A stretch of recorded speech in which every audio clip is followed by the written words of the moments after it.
So, hallo zusammen. Hallo?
Yeah, hello and welcome everybody joining us around the globe to this final event, the final pitch of the Student Innovation Lab. In particular, I'd like to welcome our fabulous sponsors helping us and supporting us throughout the entire event, throughout the entire Student Innovation Lab. To begin with, I'd like to share the basic idea of the Student Innovation Lab is at a glance, innovates or leaves room for innovation, ideation, and make this product idea real. This is the basic idea. And when we started this Student Innovation Lab, we had the following idea in mind. We looked at Carl Benz, who patented his car at the age of 47. This is one milestone. But if you look at Steve Chen, the innovator of YouTube, well, he had his groundbreaking idea of producing such a video broadcast platform, which is used also today in this event, at the age of 27. This is a 20 years difference. And if you ask German students after their student life, why not innovating an idea? Well, they often tell you, well, we fear of being an entrepreneur. And we professors wanted to change this situation. That's why the Student Innovation Lab was invented and produced. The basic idea is starting from a business idea and make this business idea real. Well, in this short trailer at the very beginning, you saw the innovation journey of the Student Innovation Lab. And in a similar way, SIL was enrolled this year, I should say. Well, of course, we are still in the pandemic mode, meaning that we are practicing social distancing. On the other hand, every student learned how to socialize over distance in virtual reality. Please note that all students started with no blueprint, so they had no idea at the very beginning. And I'm impressed of the various ideas they will present us today.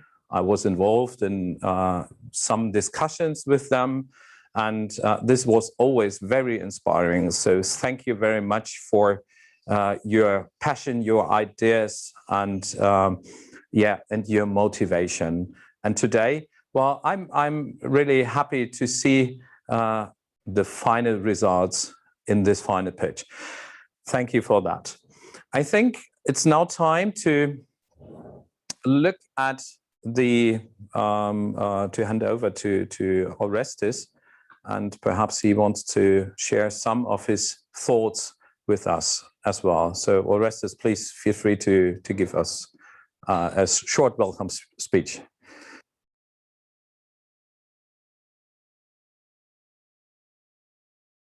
So we can't hear you. I think you're muted. Okay. Now it's fine. Now we hear you. Now you should be.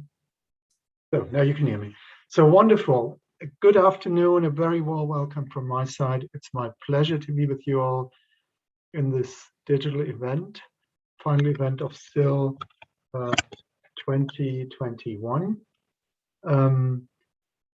Yeah, when I was thinking about what to say in the beginning and what to say in these short words before we start the event, it's probably something about creativity that I want to say, because as Søren just said, it's that the students started with a blank page in last autumn, and this is always the moment where you have to apply your imagination where something would be possible. And obviously this is one of the things that you do in entrepreneurship, that you create such a vision, that you detect opportunities. Of course, you have to do that in strong interaction with your environment in order not to be naive and everything. But then basically it's that your imagination gives you an idea where things could go. And it is, I think, Einstein who said once that knowledge is important, but fantasy is even more important. And bringing this into action is, I think, one of the things that we want to try to foster in SIL. And of course, creating a framework for that, creating a framing where this creativity can develop and can flourish, is one of the things that we try to do, and also adding the necessary grounding, if you wish, and the necessary professional processes in order to get somewhere with your ideas is also something that we try to offer.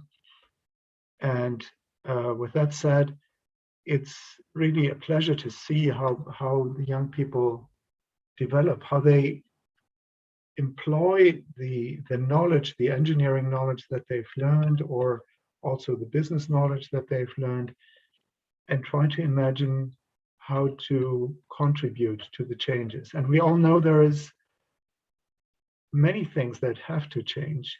And of course, it's not only about technology, it's also about our mentality, how we want to interact with our environment, how we want to live ultimately. But technology may play an important role. And in a famous paper, basically one of the, I would say, basic papers in modern entrepreneurship around 20 years ago, Shane and Venkataraman stressed that entrepreneurship is the place where technical knowledge is transferred into something that can become valuable for society. And providing an opportunity for the students to go that path and to make first experiences, at least to simulate it. You know, maybe it won't be the project with which they will ultimately do their venturing journey, but it creates the necessary experiences and learnings in order to be equipped and do that. And it was a big pleasure, you know, to accompany you, partly myself, of course, partly people from the team, Christine, Alexander, I think Sarah, also to some extent, Benedict, the guys that you know, was really a great thing. So with that said, I think I want to say a big thank you to everybody who make that happen. We will say that again probably at the end, but even in the beginning, I want to stress that this does not come out of nothing. And now I'm very curious to see where your journey has brought you. So with that, I would like to hand over to Philip Karg.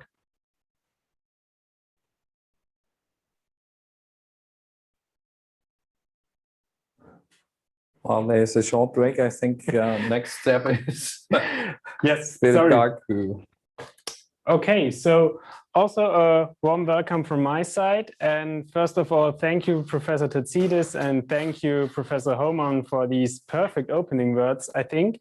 And before we jump right into the pitches of the first SIL teams, I would like to take the opportunity to look shortly back on the journey of our SIL teams, because I think it's a two-semester course, and I want to shortly explain something what the journey of the teams was. So first of all, the students start in the winter term. 25 students started in the last winter term, and at the beginning, they need to found their teams. So based on the different strengths and weaknesses of the different teams, 5 groups were built, and these 5 groups were then assigned to one of the 3 innovation labs. And the innovation labs then provide the sandboxes, the technology for their innovations, and are then the starting point of the ideation process. And the ideation process was then mentored through the seminar, through the supervisor, through the professors. And in this ideation process, the students jumped into a huge amount of different application fields. They looked for problems, challenges they want to think of, and they want to solve with a new product, a new innovative idea realized by the lab technology. And the first big milestone was then the midterm pitch. And in the midterm pitch, they pitched their first paper prototype of their most promising idea in the front of the jury, consisting of professors and company representatives. And this was then the first milestones, and I think the starting point for then the real implementation in the summer term. So based on the feedback of the jury, they improved their idea, they sharpened the idea, and then the implementation and the business modeling follows. And today, in the final pitch, you see the result of this complete one-year journey of the students. And after such a long course, I also want to thank you, different parties and different persons. First of all, I really like to thank you, the students. So for their great work, for their effort they spent in SIL, and for their commitment. For example, in the For example, in the ideation process, there were interviews conducted with professionals all over the world, with wine growers, police officers, medical officers, architects, and with representatives of different companies and research institutes. And this also holds for the implementation phase. For example, the students collected data for machine learning algorithms by sitting in different postures and positions on a chair, or by taking pictures in the botanical garden of the KIT. And finally, also for the final pitch, the students set up own sound recording studios in their closet. So really a big thank you for this part of commitment. It was really a pleasure, and is a pleasure, working with you.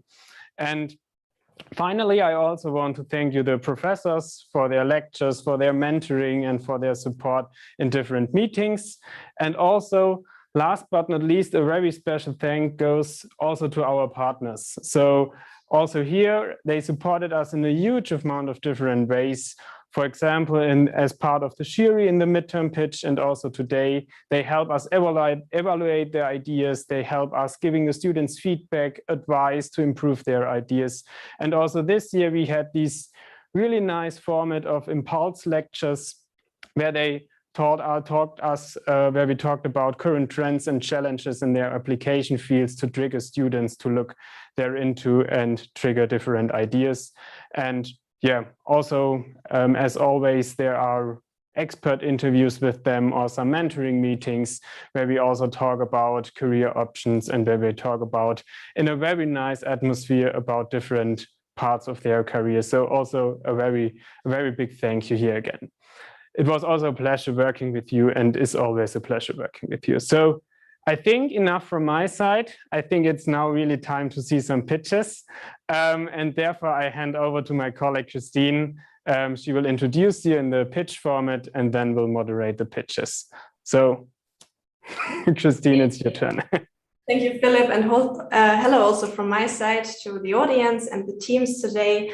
I'm Christine, I'm working at the Antichnon chair, and together with my colleague Alexander Tittel, I had the pleasure to see the teams grow during the entrepreneurship seminars, but also beyond that, especially since the midterm pitch. I think we have seen a huge development of all the teams, and I'm pretty sure you are all as much as excited as I am to see the pitches now. A short introduction on how this is going to work. So we will have 3 pitches now by 3 teams. They each have 5 minutes, and then there is right away a question and answer session with the jury. For that, we have 7 minutes. I will keep the time, so keep your questions short and your answers short. Please raise your hand if you have a question to the team so that I can pick you. And yeah, we will go into, I think, an interesting Q&A. After that, we have some company presentations, then we have a short break, and then comes the second round of the pitches. But I think let's jump right into the first part, the first 3 pitches. We start with Epiones, your intelligent seating assistant. Epiones, I welcome you on our virtual stage. Yeah, thank you, Christine, for the introduction. We have prepared a video, which I will share in a second. Yes, please.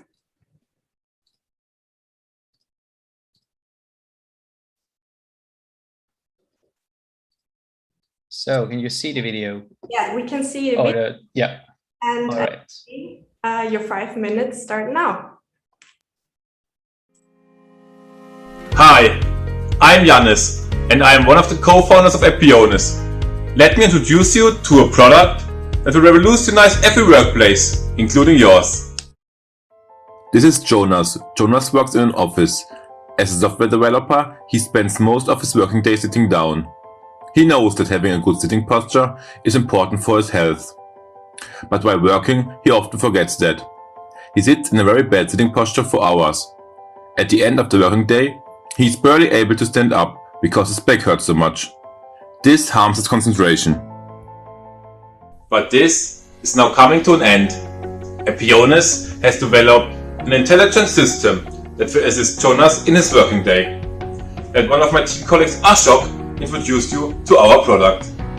Hi, Epiones is your personal intelligent assistant that will help you live a better office life. As part of our product, we developed a smart office chair. With the sensors included in our chair, we can track Jonas' sitting posture and analyze it with the help of the latest AI technology. Whenever he is sitting in a bad posture for too long, the chair will give him on-system feedback. Being notified, Jonas is now aware of his current sitting posture and may change it according to the suggestions provided to him. But is this chair enough assistance for Jonas? We believe it is not. This is why we developed a personalized solution that will support Jonas through his working day. Let Nikki explain that to you in more detail. Sitting in a good posture is only the tip of the iceberg when it comes to a healthy office life. The Epiones Smart Chair also tells you when to stand up. For your active break, we suggest workouts where we provide you with expert-created videos specific to any issues you might be facing. To keep you motivated, we included gamification, live workouts, point scoring, and competition. The regular feedback will help you to keep track of your improvement. You will also get access to short videos about current office trends to create a healthier office routine. For the first time use, all instructions are provided, but if you need further assistance, you can receive information about how to improve your workspace anytime. Using all these features, Jonas improved his seating habits a lot and is now having a more productive workday.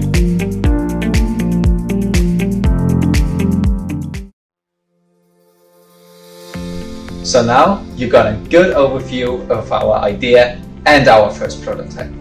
Let me now talk about a few important aspects around this idea. First of all, what makes us unique? With our chair, we offer an exact measurement of your sitting posture.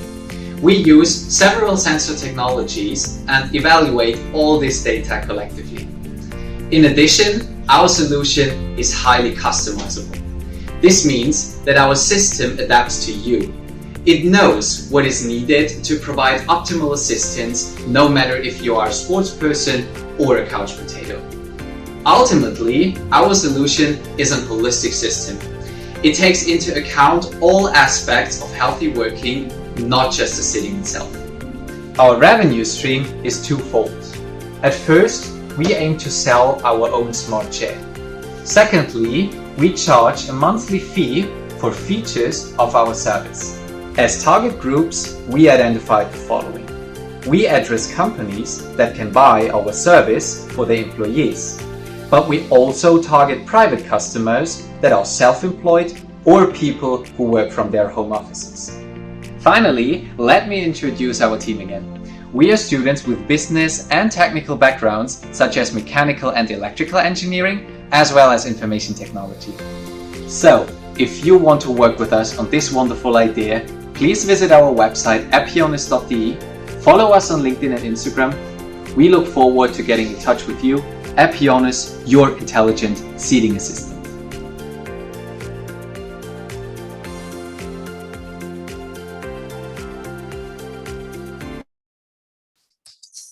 Yeah, so thank you very much for your attention. We are seeking for investors and partners, and especially for building and selling our own chair. And now we are open for your questions. Thank you, Jonas, for this quite amazing pitch. Yeah, open for questions. Well, first of all, thank you for the great presentation. Great movie, really enjoy it. So can you tell a little bit more about your prototype you have here? I mean, what kind of sensors you have included, and you know, what the next development step would be? Thank you for that question. I will hand over to Pali, which is currently at the lab and can show you it right on the chair. Yeah, thank you for your question. So as we can see here, this is the chair itself. It is battery powered.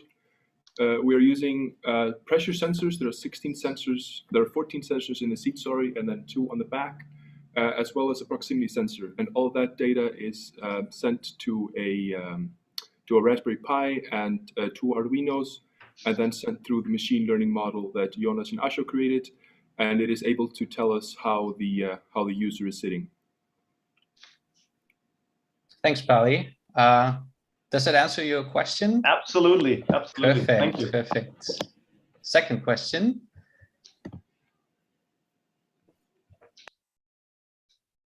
I have also a question. Is there a retrofitting planned in your application? What do you mean by retrofitting? To use it with other chairs from other companies, that you have a set where I can use it for my chair at home? Mm-hmm. So our first prototype is now built on specifically this chair. For the next generation, we also think about having something like that you can apply it to your chair, but we are currently not sure whether we want to do that.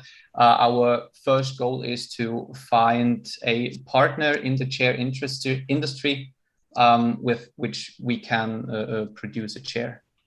Mm-hmm. Thank you. Yeah. Well, how much does the solution depend on the individual sitting on the chair? I think there might be much differences between smaller and taller people, lightweights, heavyweights, whatever, female, male. Perhaps you can comment on this a little bit. Yeah, interesting question. Thank you. So we tested the chair on all of us, and we collected data with all of us, and it worked fine for people that the machine learning model has seen before. But for sure, it depends on various aspects of this person. So there must be more research done in that field. We definitely have to record data of way more people than only 5. But yes, this is something we are aware of and is very important, because we definitely want to sell a product that is applicable to as much persons as possible. Did you do any evaluation about the approximate price for such a chair? You know, rough, of course. So I think, Pali, that's also your part, and Yannis can say something about general pricing then. I think we have a slide with the price. Yeah, for sure. So yeah, Yannis did some research, and the chair will probably be sold for this 630 euros. But with our construction, it was about 270 euros, accounting for the price of the chair and the price of the sensors and the price of the microcontrollers. But that manufacturing price will probably change once we go into mass manufacturing with the chair from another manufacturer. Yeah, but that's still in the range of a chair. You know, it's not 2,000 euro. That's good to hear. Thank you. I have a question related maybe more to the strategy, which you want to go. I mean, you said you are looking for a partner from the chair industry, but I mean, how can you make sure that you somehow really find your place in the industry? And not just, you know, you go with a partner and they say, it's a great idea and we just do it and thank you. Yeah. So what is really your strategy to be protected? Do you have any patents or? Good question. Yeah, I think Yannis, that belongs to your part. Yeah, so at the moment we don't have patents yet, but we definitely think about that in a way to protect our solution somehow, but not yet, no. I think software is very hard to protect.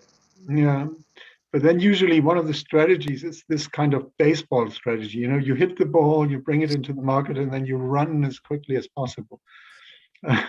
But I would recommend that you really, if you consider to do that, really, that's really important to think about. I think it's a great idea. It's a great application. Could have a market, but it's very important that you find out how you find your way into this industry. Thank you. We have time for one more question, I'd say. If I may, I think last time we discussed about that. Did you check with the Krankenkasse whether they would somehow participate in such a program? Did you have a chance to find that out? That's also belonging to Yannis. Yeah, sure. We had some interviews with them and discussion. So it's very hard for them because such a chair would not fit in this category, which they can support with money for the customers. But what they thought is that they would do advertising for us in some of their web emails or on the website, or doing a cooperation with them, but not with money. So that's what they told us. But they really liked the idea. Yeah. Very good. Thank you. Thank you. And I have to cut off the questions here. Thanks so much for all those of you who asked questions, and thanks to the team for the great answers and this amazing pitch. It was really nice to watch. Thank you very much. Next up, we have Pepperl Home with their product MyoVest. Pepperl Home, welcome on stage. Yes. Can you hear me? I think we have an echo, sorry. No? No, we're still... I think probably all of us should turn off the mics, yeah? So I hope now there is no echo anymore. Yes, now it sounds good. Very, very nice, very nice. Sorry for that. No problem. That was us. Can you start sharing your screen? Do you want to start with that? Yes, please.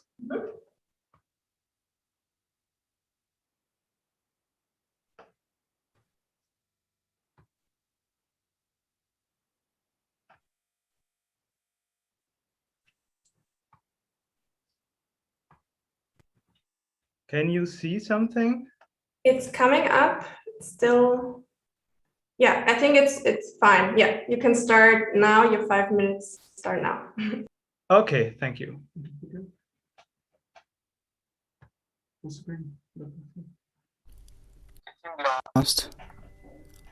Being afraid, falling to the ground, fainting for hours. This is the life of more than 50 million dementia patients and caregivers around the world. And one of these caregivers is Mohannad's mother, who cared for his dementia-diagnosed grandmother. Her daily struggle inspired us to come up with a solution that provides relief for the many forgotten heroes behind the patients, the caregivers. Everything started from here. Let's begin. Interviewing caregivers, organizations and experts, leading surveys, reading hundreds of papers, working day and night to achieve our goal, building a customized support system for dementia caregiving. And today, we proudly present Pepperl Home's first product, MioVest. You used to leave your mind with your loved ones and stayed in worry about them. But now, you have MioVest. So leave your worries with the Vest and take your mind. By connecting your Vest to MioVest app in your mobile, you will get updates of your patient status. You can detect if your patient has fallen, and with the fast dialing feature, you can react instantly. If they faint while they sit with no falling, you can know how long they stand still with the no movement detector. And you don't have to worry anymore if they ever go out. With MioVest app, you can track them precisely with the implemented GPS in the vest. But maybe now you ask yourself, what if the patient took up the vest? MioVest is clever enough to inform you about this one too. Also, to be aware of the patient's living environment, we use the machine learning technology to inform you whenever they scream, cry, or laugh. Because your privacy is our priority, we are committed to not saving any personal data, and we follow the General Data Protection Regulation in the European Union. Wherever you are,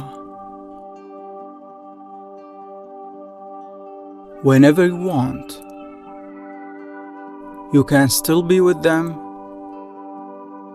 You can take care of them.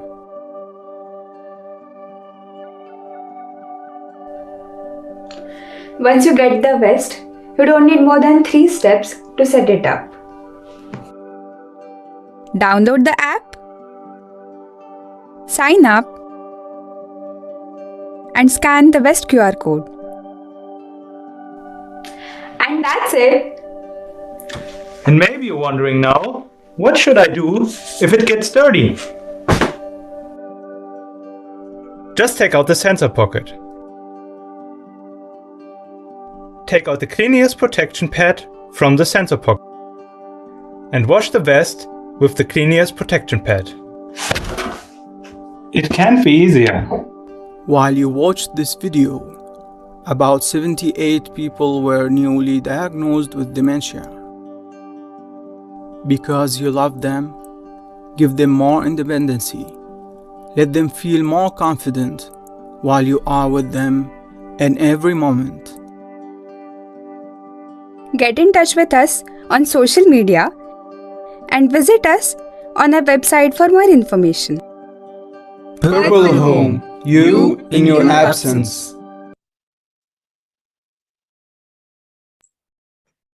Thanks so much to Pepperl Home and this great idea. I think it's of high relevance, and I think you made quite an interesting product for it. I open the floor to the questions. Yeah, nice presentation. I have a question regarding the business model. Can you a little bit elaborate on your business model? Yes, I think my teammate Omar can tell you something more about that, but 1 second, I can also share some slides here. I hope you can see the slides now. Yes, not in presentation mode, but we can see your slides. Okay.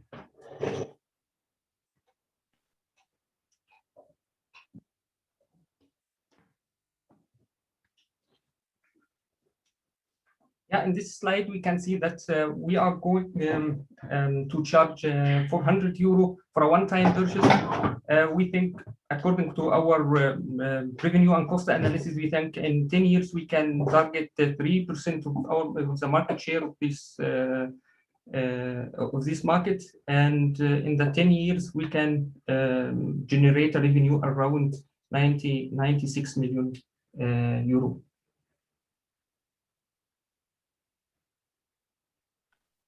Okay, what's the reason why you don't go for a subscription-based model, for example? We really want to provide a solution that is very customer orientated, and we were in touch with different caregiving organizations, and we talked to them about what they would prefer, and they said that a purchase system is much more customer related here, because the people we are tackling, they are pretty they are in the mid-age, and they tend to go for a purchase over a subscription model here. Okay, thank you. Can I ask a follow-up question? Because even though you sell the vest, I mean, you need to do some service or maintenance. You talk about some wireless communication, you are transmitting data. I mean, protocols are changing, etc., etc. So there must be some kind of service approach to this vest. How would you do that if you just sell it? Yes, of course. We will deliver the vest with a pre-installed software version, and we are adding features. And when you would buy a new feature that is only enabled by software, then we would charge an extra fee. And also, if you would need a new, better working software version, you would have to pay a kind of fee. Mm-hmm. Well, I have a question regarding the technical figures. Perhaps you can talk a little bit about the weight of the vest itself, or the electrical parts and communication parts, etc. And as far as if I look at the vest right now, it seems to be only possible to wear this during winter time. It seems to be a little bit warm. Is it also possible to include it into a more lightweight sweat or t-shirt or something? Yeah, thank you for the question. Very interesting question. Yeah, why we went for a vest was really that we wanted to provide a piece of clothes that you can wear at any time. And people that are elderlies, they are more often pretty cold also in summer times. I know this from my grandma. She's also sometimes wearing a vest even in very hot summer days. And this vest has a very light material. It is very easy, it's light, and it is very breathable. So I also wore it the days when we filmed the video, and it is absolutely no problem to wear it for some days with a t-shirt, for some hours with a t-shirt. And the weight, it's about 1,700 grams. So it's about a pullover and a t-shirt together, you can say. Yeah. Just a follow-up question regarding the technology.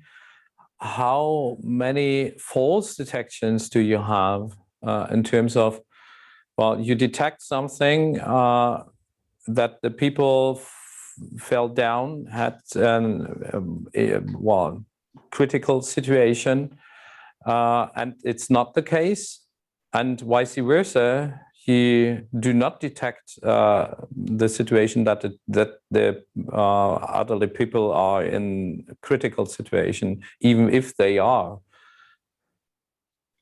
I think if I understand it correct, you're asking about the false detection of a fall. So when we thought about the fall detection algorithm, so we have taken care of that. It's a threshold-based algorithm where we actually try to simulate the actual fall scenario. So it's based on the accelerometer and gyroscope. On that basis, we detect a fall, and the thresholds are so set that whenever we detect any fall, we make sure that it's not a false positive. And this has been already taken care in the algorithm itself. And we had tested it, and we could get accuracy of up to 92%. Okay, thank you very much. Okay, thank you to all of you for the questions, and thanks Pepperl+ for this amazing pitch. I think it was a really nice video you put together there. We have to move on to the last pitch now. The last pitch for now, which is BiFLY. I would ask Pepperl+ to stop their screen sharing and then welcome BiFLY on our stage. Hi. So some great pitches. I'll just share my screen. You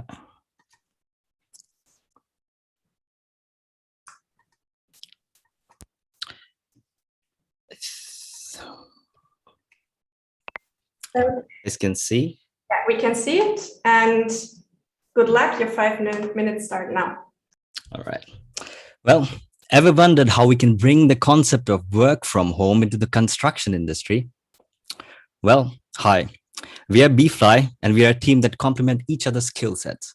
And I'm Mozam, who will present to you our pitch. Let me reiterate a real-life example from one of our personal experiences. In 2018, well after I started Mastic Services, we took up 5 projects with 1 architect and 2 project managers to work with. And all of these projects were at different places. Contractors were hired to do the indoor electrical and water lines throughout the offices. Now, if you have ever dealt with ongoing constructions, you must have a brief idea of how important it is to have regular visual updates of what work is being done and what is already done. And if you are asking why, well, not only customers have change requests midway, but a lot of times the work being done can go really, really wrong if you don't regularly inspect it. So when our project manager from Mastic Services spent 4 hours traveling to the site, not only were all the pipes wrongly installed, but also in the wrong rooms. And this cost over 4,000 euros per day because of permanent installations. That's double the work, double the money, and a sacked contractor which has to be replaced. All of this would have not happened if there was some way to get regular instant updates in shorter iterations. When discussed with our interview partners, nearly all of them had similar problems. So we derived a problem statement to be solved, and it is: architects and project managers spend a lot of time and money to travel to remote locations and get regular visual project updates of indoor construction sites. That is currently the ability to take regular remote inspections is a problem. Long travel times, which sometimes takes place just to know if a switchboard is in place, is a problem. And definitely to do this both, the costs incurred are not justified. So to solve these problems, we came up with a value proposition after an iterative process of ideation along with our interview partners. Now let's take a look at how we do this.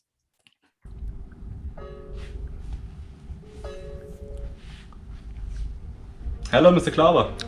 Hey, yesterday I was at the construction site at the new 10.23 building, and I realized in my new office there were dangerous cables hanging out of the wall. I was wondering if you guys have gotten that fixed and have updates on it. No worries, Mr. Klauber. We can give you a quick visual feedback in just 10 minutes. Thanks a lot. So earlier, this trip would have cost us 2 hours. Now, with the new BiFLY system, it takes us merely 10 minutes. And the best of it, all from the safety and comfort from our office here. So let's connect and take off. BiFLY, start. BiFLY relays a real-time view of what it sees, giving an immersive first-person view as if you were actually there. A floor plan of the site is integrated within the UI to show exactly where you are throughout your immersive trip. And controlling the drone is extremely easy. With user-defined keys or the default WASD, including the quick action buttons at the bottom of the screen makes using BiFLY as easy as playing a child's game. Now let's fly to the position of the problem, but surprise, you don't have to manually do that. BiFLY has integrated Fly to Point, a quick action button that allows you to click anywhere on the integrated floor plan and just let the drone automatically go there. It's not just that, a proprietary vantage point finder suggests the best spot to take a picture in any room. Once the drone comes into the room, it marks it as a red spot. Our architect is now distracted, but no worries, BiFLY has integrated collision detection, so flying is always safe. Now that we are here, with a simple quick action button, the user has to do nothing but relax, while the drone takes a 360 picture for the customer's update, which can then be sent to him.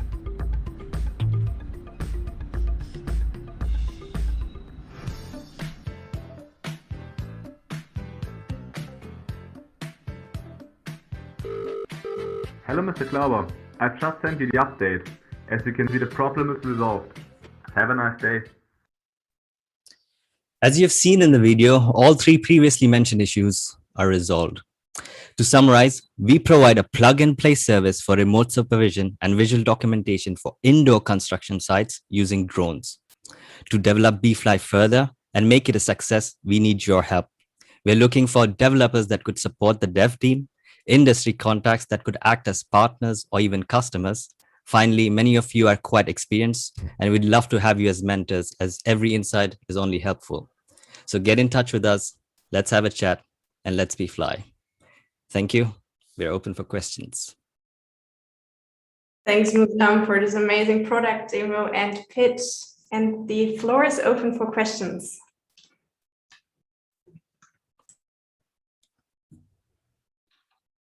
Well, I have a first question. I mean, did you really try it with a drone? I mean, do you have a prototype? Do you have a picture you could show us how this looks like? Yes. So we did go to actual construction sites, and actually in Karlsruhe and in India. So these are some of the pictures that we have stitched with our drone. So maybe to jump in there. We took those images with a camera phone, but used our pipeline. So as if it were taken by a drone, but this was taken by a smartphone. This is highly due to like regulations in Germany. Flying with a drone takes a lot of effort. That's why we also looked into that. But we used our algorithm to stitch those images together. Okay, so there is no prototype of the drone itself in the moment available. Okay. Yeah, we used all in simulation to be more agile there. How would you control it? I mean, if you are in the basement of a concrete building, I mean, probably you have a problem with the mobile phone connection. Did you think about that? Maybe I can answer that as well. Our idea is to have a base station. This base station will establish Wi-Fi in the building. Probably using repeaters, depending on the size and layout of the construction site. And the drone would connect with that Wi-Fi. Big advantage for that is we only need a power connection. so power connection, and we would use like 4G mobile network for that. So we're rather independent, other to other competitors. Good, thank you. Maybe that gives me a keyword. So could you say what other competitors are there? And again, how would you potentially protect your business model? I can chime in there. Yeah, we've looked into competitors, and there's a mix of product and infrastructure companies. But specifically for using a drone indoors to survey camera, so survey a construction site, for that specific use case, there's no other company so far doing it. To protect it, that's the question. We are using a certain type of geometrical intuition to calculate vantage points that give us a good overview over the room. And this application would be one of the things we think of as being patentable. Also, yeah, developing further into going further into the topic with collision detection and collision avoidance. We think that we will be able to protect something there. Okay, thank you. Further question. If there is no question, I can ask a follow-up question. How do you want to earn money? I just start. We are offering monthly paid service to construction companies. The idea behind that is why we are using it, giving it as a service is that generally construction companies don't want to be bothered with their equipment. They just want it to work. And for example, Hilti, which is one bigger company for construction tooling and that kind of stuff, they just, for example, offer a drill and you pay like a subscription for it. And that's also our business model. Yeah. Now you show 1 year and that's a negative profit. So do you have also a 5 years plan, or when do you plan to have a break even or profit in this business? Maybe Musam can say more about that. Ideally, in a startup, for the usually the first 2 years, we don't usually see profits. We claim that if we have enough sales, and obviously we strive for that, but at least by the 4th year to have some profit margin, a break even, and then have profits. Okay.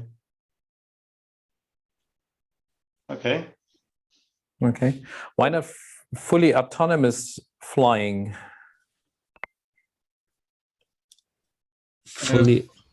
Maybe I can answer that. Fully autonomous flying brings different challenges. On one hand side, like legal problems that we can circumvent with using teleoperation. And the other really important point is we don't want to replace the site manager or the experts. We want to support the experts and just give them the tools they need. So that's why we don't use fully automated flying. One more question. We have time for that.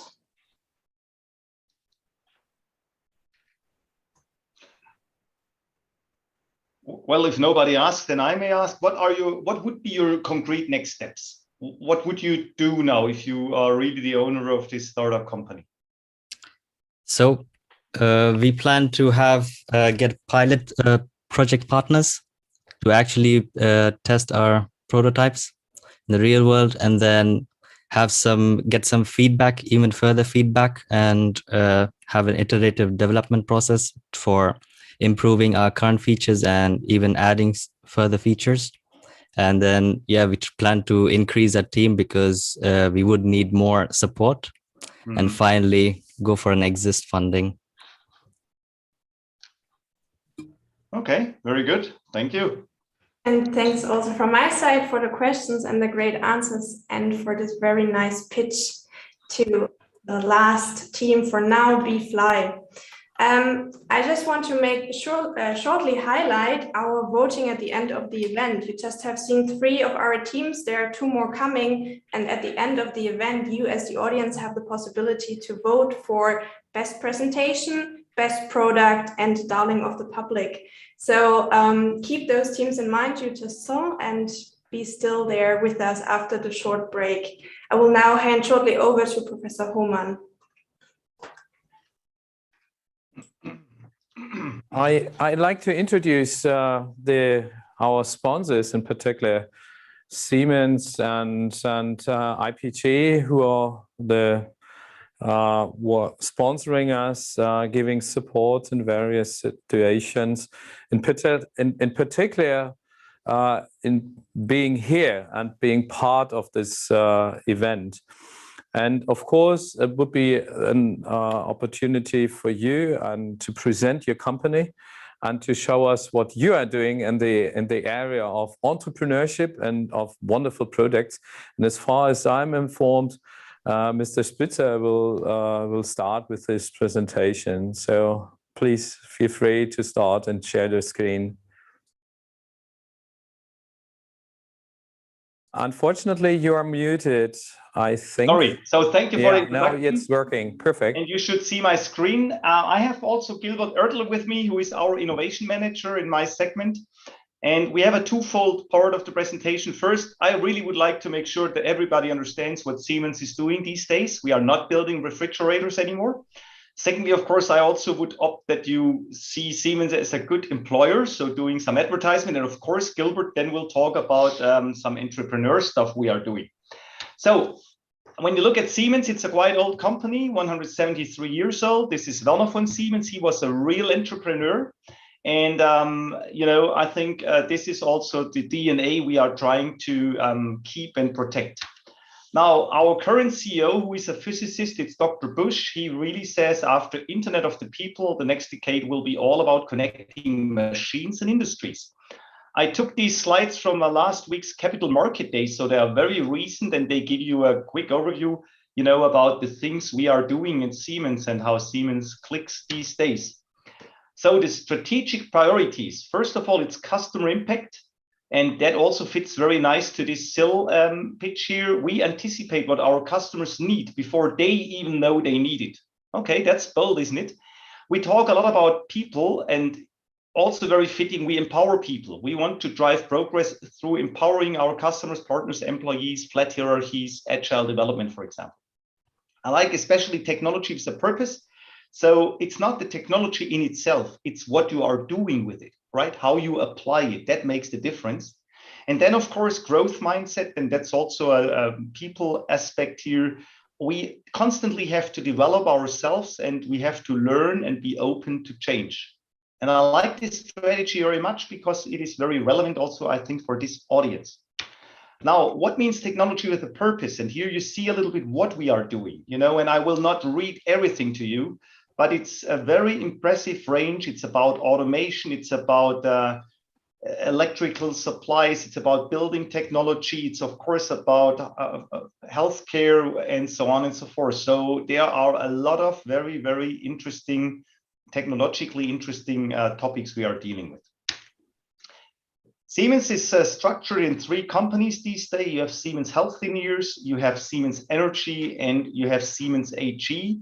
This is where Gilbert and I are working for, and this is where we have a location here in Karlsruhe with around 4,000 people. And the core of our activities in Siemens AG is digital transformation of industry, infrastructure, and mobility. Now, in essence, it's the combination of real and digital worlds, and what we've seen so far, it's exactly what you've been talking about, right? And this is how we try to help our customers to master this digital transformation and how they can, you know, grow with that. And this is my second last slide before I turn over to Gilbert. This is just an estimation, and you see it's from McKinsey, Boston Consulting, etc. How much potential the digital transformation is bringing for different industries. And it's really amazing. So there is the future, and obviously you have already understood that because you are working in the SIL activity, and this is exactly addressing topics like those. Now, I'm responsible for a segment with around $500 million revenue. It's called Measurement Intelligence, and some of you may have heard our Impulse presentation, which was from sensor to cloud. And this is exactly what we are doing. We are sensing data. We make, well, we create information out of it. And well, this is how you would look at it these days. You have the field devices. You have controllers. We talk these days a lot about edge computing because you cannot bring all the information to the cloud. You have to do some pre-calculations there. You talk about MES, cloud, and then of course apps. So this is the world we live in. And now Gilbert will give you some more details about this. And Gilbert, I will press the button. Is that okay for you? Yeah, it's fine for me. All yeah, right. Thank you. Here we go. Here you can see what we will do with our data generated in a plant for the process automation. On the slide, you see the automation pyramid. Today, we have a lot of sensors installed in chemical plants, for example, but not or a minority of the data is used for generating functions for our customers. And we want, we are calling these data, which were not used, so stranded data. And what will we do with these data? Together with the stranded data in combination with data from additional sensors, IoT devices, smart sensors, we want to implement monitoring and optimization functions for our customers.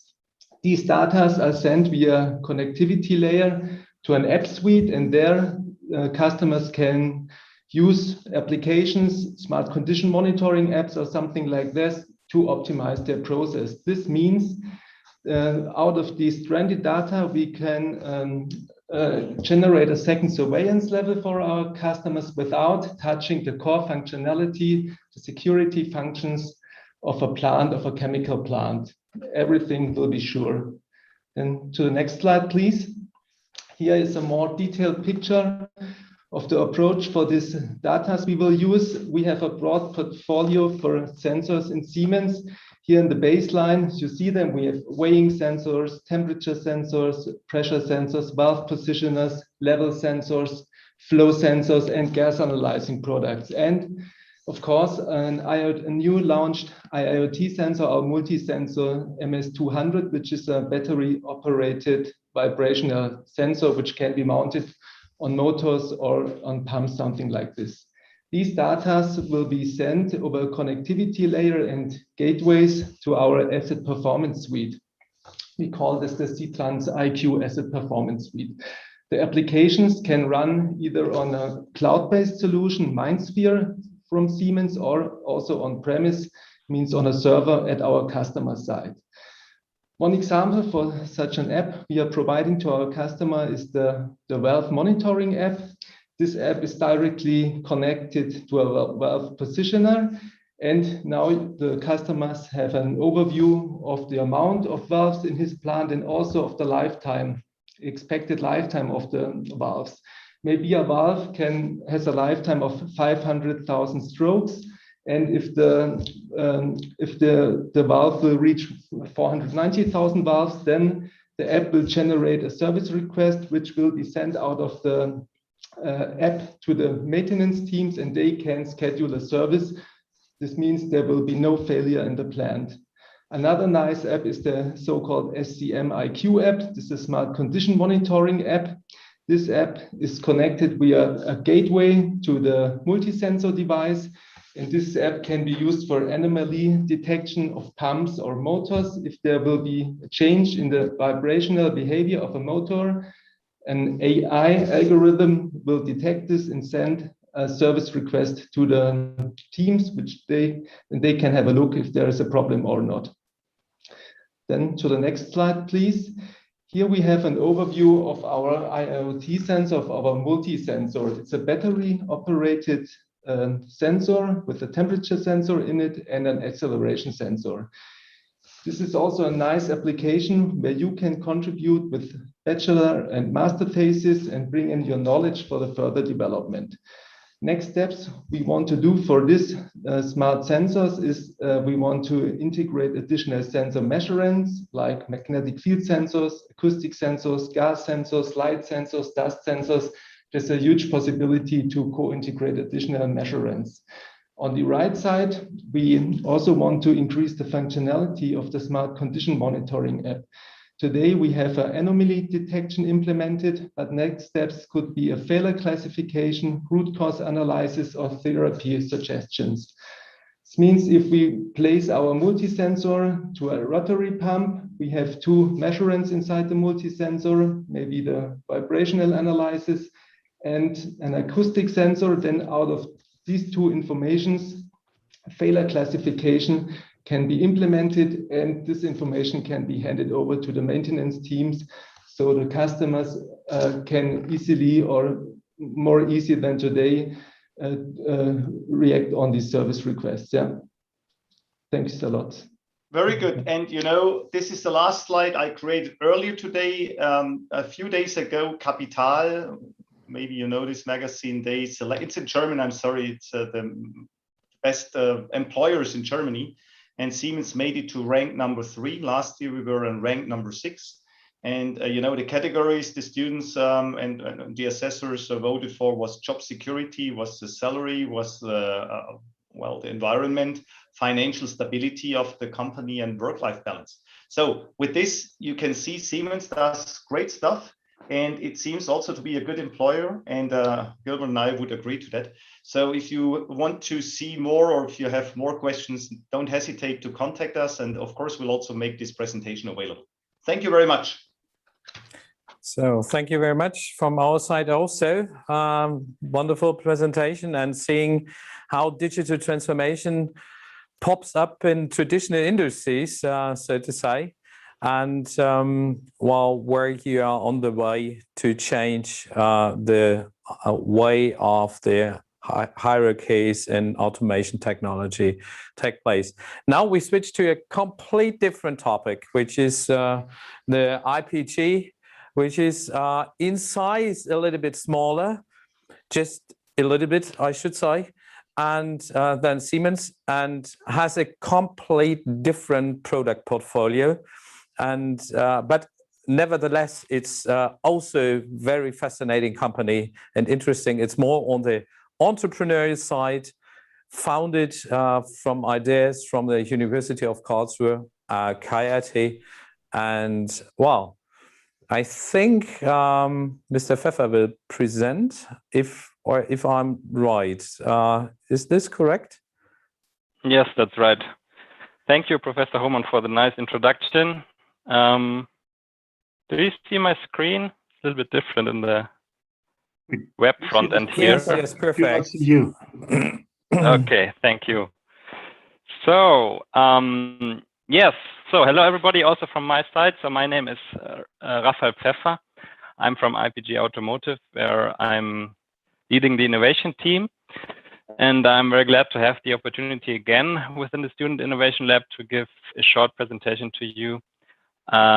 Last time it was more about showing the challenges we are facing currently in the industry. Today, in the next minutes, it'll be more about the company itself, obviously.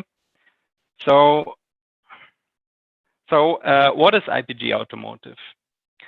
Yeah, we are a little bit smaller than Siemens.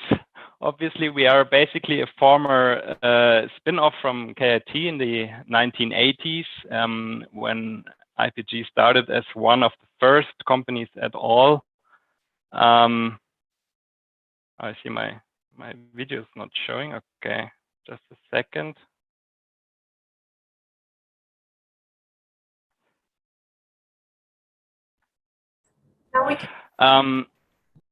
Yeah, where we started as one of the first companies at all to deal with vehicle simulation and hardware in the loop simulation at that time.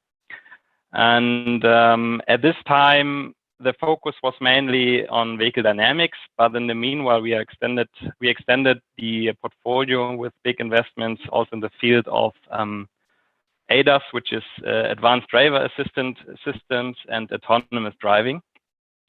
And when I joined IPG nearly 10 years ago, we were about just, I guess, 30 or 40 people. Today we have about 400 employees worldwide, I believe. Most of them are at our headquarters here in Karlsruhe, but also at different locations worldwide, for example, in the United States, in China, Korea, Japan, and a lot more. And yeah, in the meanwhile, more than 180 companies are using our simulation software. And for example, nearly every bigger automotive OEM and tier 1 in the world is included in that number. So when it comes to our products and services, simulation software is our core by far, especially the product family around car maker, truck maker, and motorcycle maker for the respective vehicle classes is, I guess, known around the world. And but besides that, we manage also a portfolio around real-time hardware, which is also used, for example, for our turnkey test systems.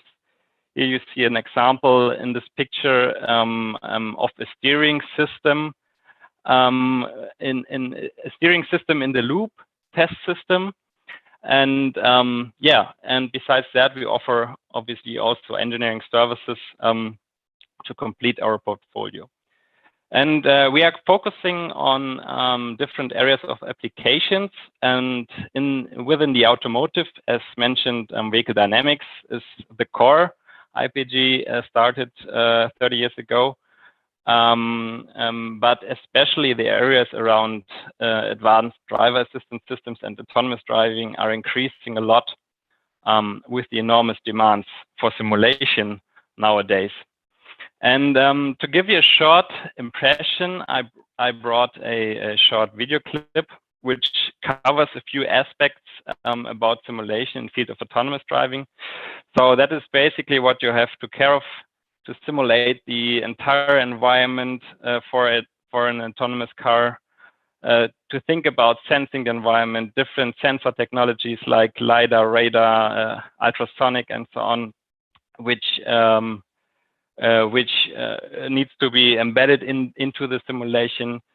You need to think about features like resolving challenges in the task of perception, for example, annotating data or providing the simulated data with ground truth information, annotations, which are needed for example, artificial intelligence training, and yeah, also very challenging tasks with regards to data fusion and localization. All this needs to be embedded into simulation nowadays. And yeah, it's mainly a lot of those topics we are currently covering or thinking about how to solve this within our simulation tool chain.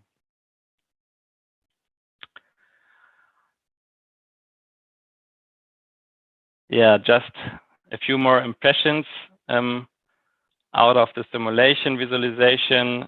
So we have also control algorithms for the vehicles, also the possibility to scale it up using it on HPC systems for massive parallel simulation on a lot of different cores using, for example, cloud services. Yeah, that's basically just a small glimpse at this point into this world. Okay, so oops.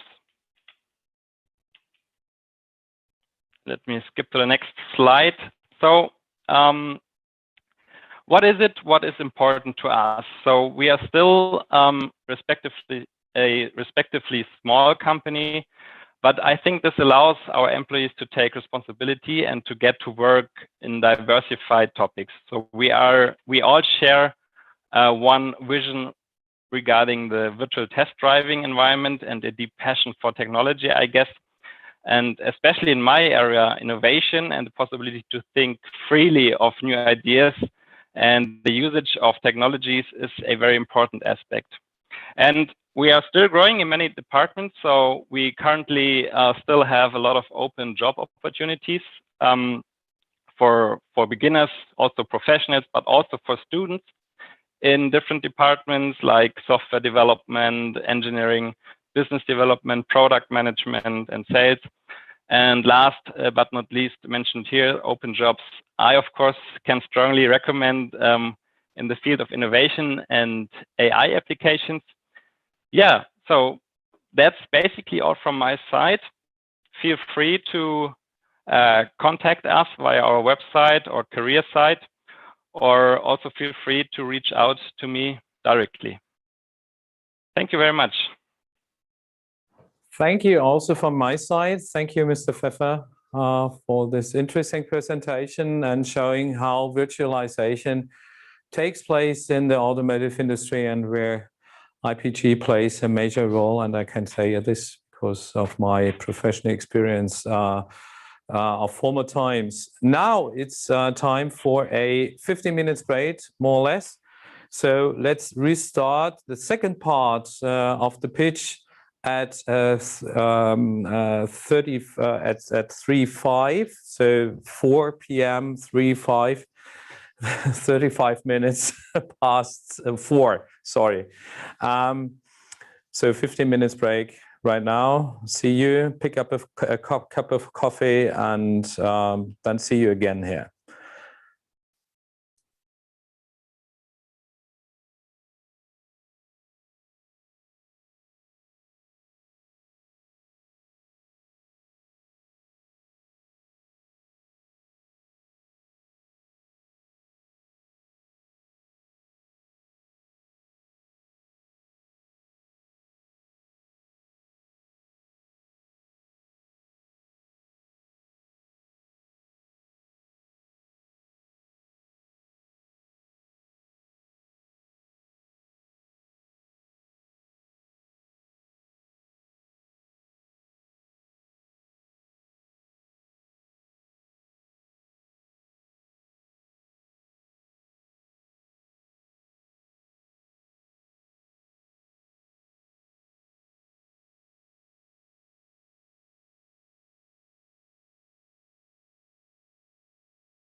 Okay, let's start again. It's 4:35.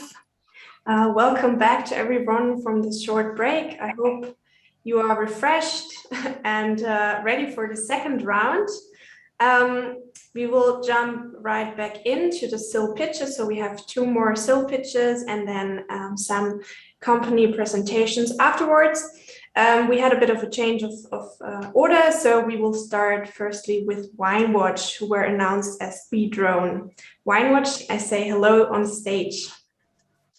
Yeah, welcome also from our side. And we also prepared a short video clip for you, and we are going to start it now. Yeah.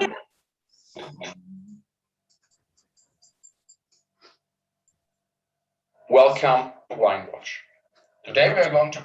We can't see the video yet. During the interview process, a lot of wine growers explained to us that keeping track of the health of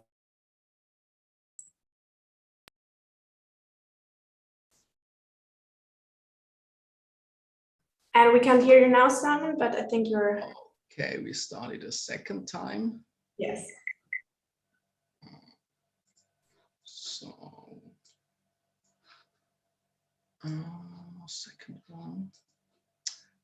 Sunny, can you try it out maybe, because at mine it doesn't work. I don't know why. Okay, we can see your screen, so it should be working. So 5 minutes start now.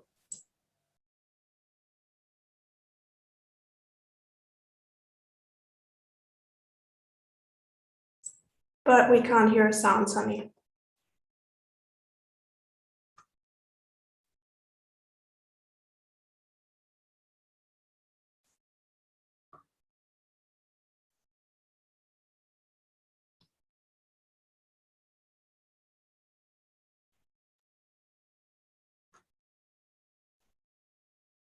Sound is still not on, but the video again, we can see. Welcome to VineWatch. Today we are going to present you our revolution in agriculture.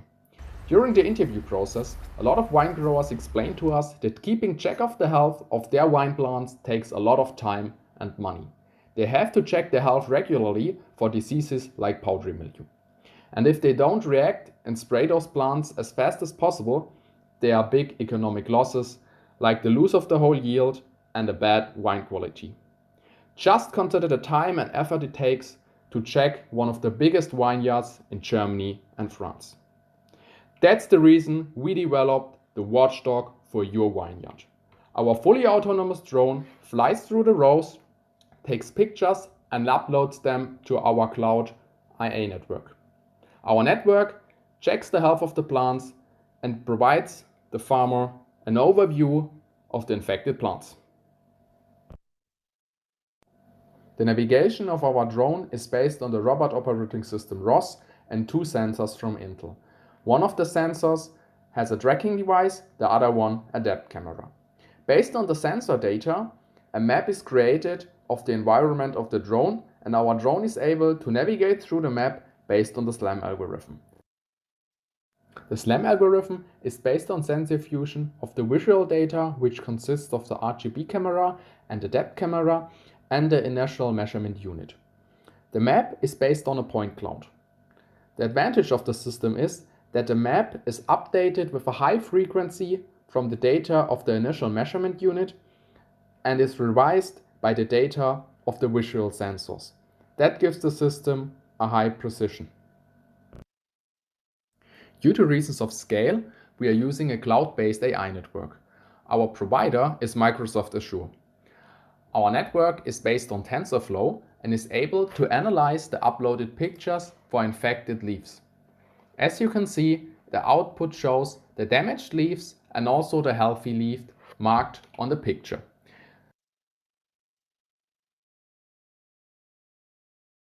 The system also transfers the coordinates of the pictures into a heat map, so the farmer has a broad overview where the most infected leaves are. The price of our service is based on the Van Westenschop method, which leads us to a monthly subscription fee of 300 euros per drone and 250 euros per additional drone. Our service includes the base station, our drone, 6 accumulators, and of course, the most important thing, our software.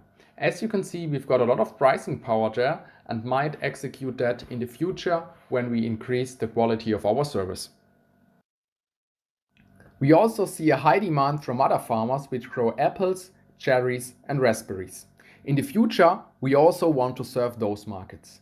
For that, we have to train our AI network with footage of the new plants. This will take some time, but the foundation of the AI network is there and we believe that we can deliver. Due to the rising middle class all around the world, wine consumption is growing. There are 7.5 million hectares of vineyard areas in the whole world. 54% of those are located in Europe. That's an area that fits roughly 7 million football fields. We can see strong growth momentum in the market for precision viticulture with a compound average growth rate of 9.2%. The market will have a size of $2.55 billion in 2027. The overall market size in Europe will be $1.38 billion in 2027. In the beginning, we want to grab market share in Europe and later on expand to the US and rest of the world. In the future, we want to be able to detect all wine plant diseases and want to enhance the precision of our autonomous flight between the rows. Later on, we want to detect diseases for different plants like cherries and raspberries.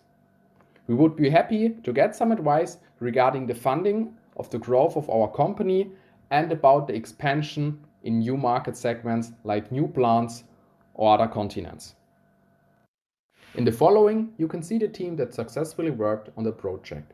We thank you for your attention and are happy to answer all of your questions. Thanks so much, VineWatch, for this amazing pitch. Very well done.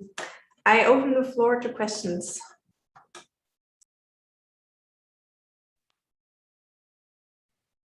Yeah, let me ask one question from your midterm pitch. I have recollected that you also want to treat the wines somehow. I mean, some spraying. Is this still part of your offering? Or is it now only, let's say, the detection of some diseases? Yeah, at the moment, it's still out of our offering because we want to focus on the detection. Mm-hmm. Yeah, because as we discussed it later on after the meetings, we've seen that it's much more complicated and transporting of water or other fluids is quite complicated and might not be cost effective. Okay, got it. Thank you. Maybe I can add one more thing there. So possible plan might be also some compulsory work with different companies, because there are some really huge drones with big capacity for a lot of pesticides. And the goal would be then there to have some sort of API that our heat maps or our heat map will provide it to the to these big compulsory drones we can then use just for the spraying part. Okay, thank you. Hello, I have a question. What's about the challenge of analyzing these videos or pictures and then to produce a well-defined analysis to show where the problems are, so to detect. So how good is the detection, and is this a special unique selling point? Yeah, I think Sunny can tell you a little bit more about the structure of our AI system.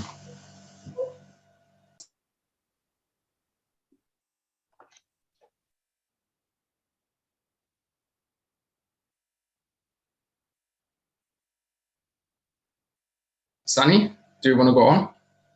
You're muted.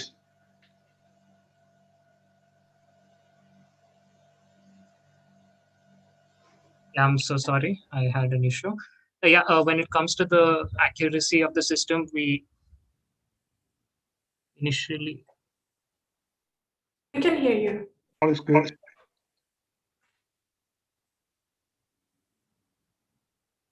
Sunny, we can hear you. It's okay. Oh, no, not again. All right. Can you hear me right now? Yes. Yes, I'm so sorry. I had an issue. When it comes to checking the accuracy, initially we did face some issues because we did not have a large enough data set to train the network.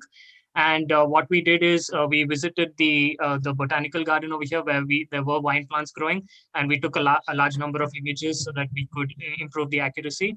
Right now, we see the accuracy at about 85 to 90%.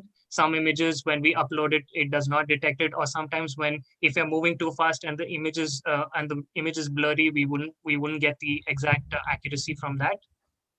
But overall, we see that we could visit these wine fields and take the images ourselves. We also have there were a team of 2 students who had done almost the same.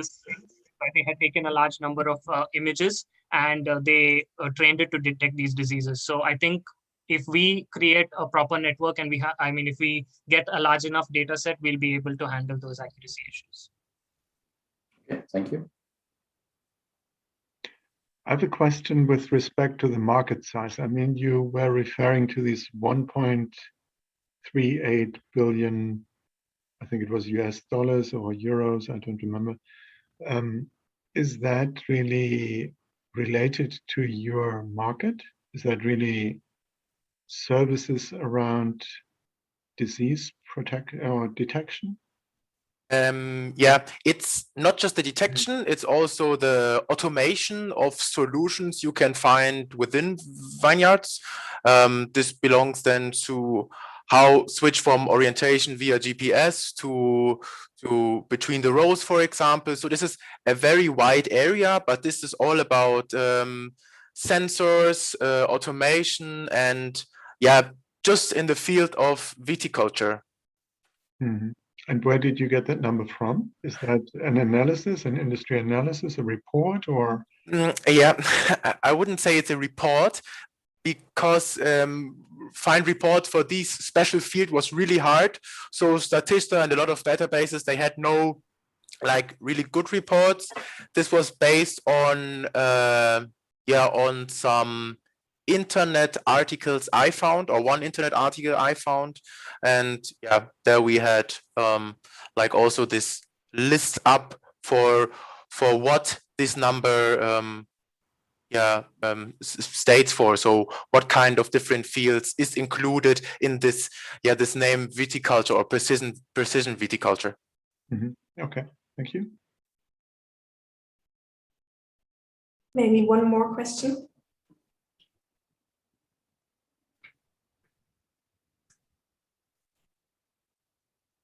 I can ask a second question. I would be interested, which area can you cover with one drone, just to calculate when the customer would need a second or a third drone? We are now calculating that one drone can cover 1 hectare within, let me say the right number, 3.3 hours. So it always depends how big is the vineyard, how much he wants to upscale, how regular he wants to check. There's so many things to take into this. Basically, we want to offer some consulting at the beginning before he says, okay, then he tells us, okay, how big is the vineyard, how often he wants to check, how big is the powdery mildew in general. Because for some farmers might be a bigger problem, for some farmers not. And also when it comes to strawberries or other other farms, other types of crops you grow. So there are different things to take into consideration. But yeah, it's around these 3.3 hours, and the analysis for the pictures you take within these 3.3 hours takes around 1 day to be transferred then into the heat map, and then he has the result. But then €300 is quite cheap. So I don't know, we will not have the time probably to review your business case, but I would be really interested to see when you achieve break even. But maybe we do that afterwards. Yeah. Yes, please.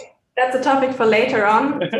Thank you very much for the questions, and thank you to VineWatch for this quite interesting pitch. Thank you. We will now continue with the second team of this part, which is Chicony. Chicony, welcome on our virtual stage. Yes, thank you very much.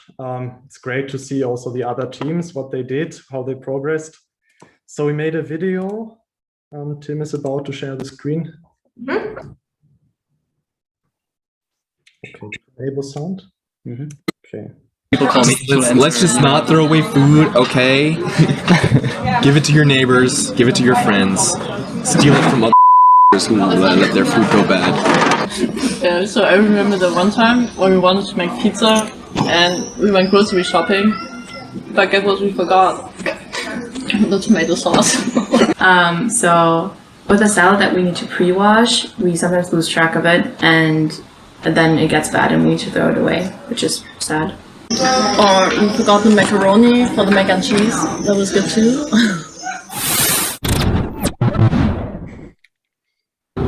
Hey there, let me tell you something.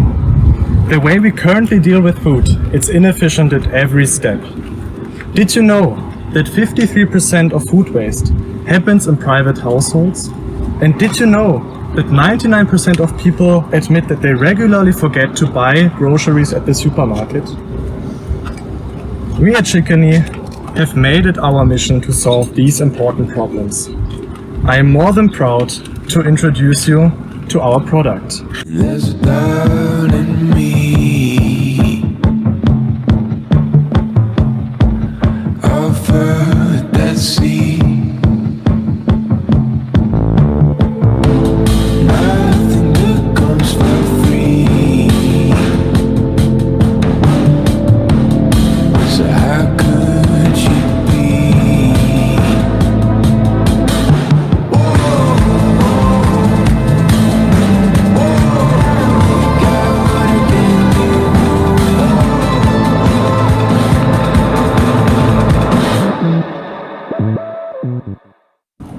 We developed our own set of accessories. We have a smart container that comes with a dock and a lid. We used a Wi-Fi integrated microcontroller to enable communication between sensor and cloud. We also installed a load sensor array which tracks the weight of food, and we included a gas sensor which can detect if the food is about to go bad. All our boxes are made out of recycled materials. Our aim is to contribute to the Sustainable Development Goals. The containers and the information we collect with it enables us to do a lot of cool stuff. Based on the food tracking, we can give you fitting cooking suggestions. We can create smart shopping lists based on your preferences. We can predict when your food is about to get bad. But how is it done? We send the sensor data from the Chicony box to the cloud. There our trained neural networks analyze the data and send it back to your phone. And now I'm gonna explain you how to use the containers together with our app. If you have any leftovers or any food that you wouldn't like to forget about, just place it in a container. You can either use our app, it searches for empty containers, you can pick one and assign the food to the box.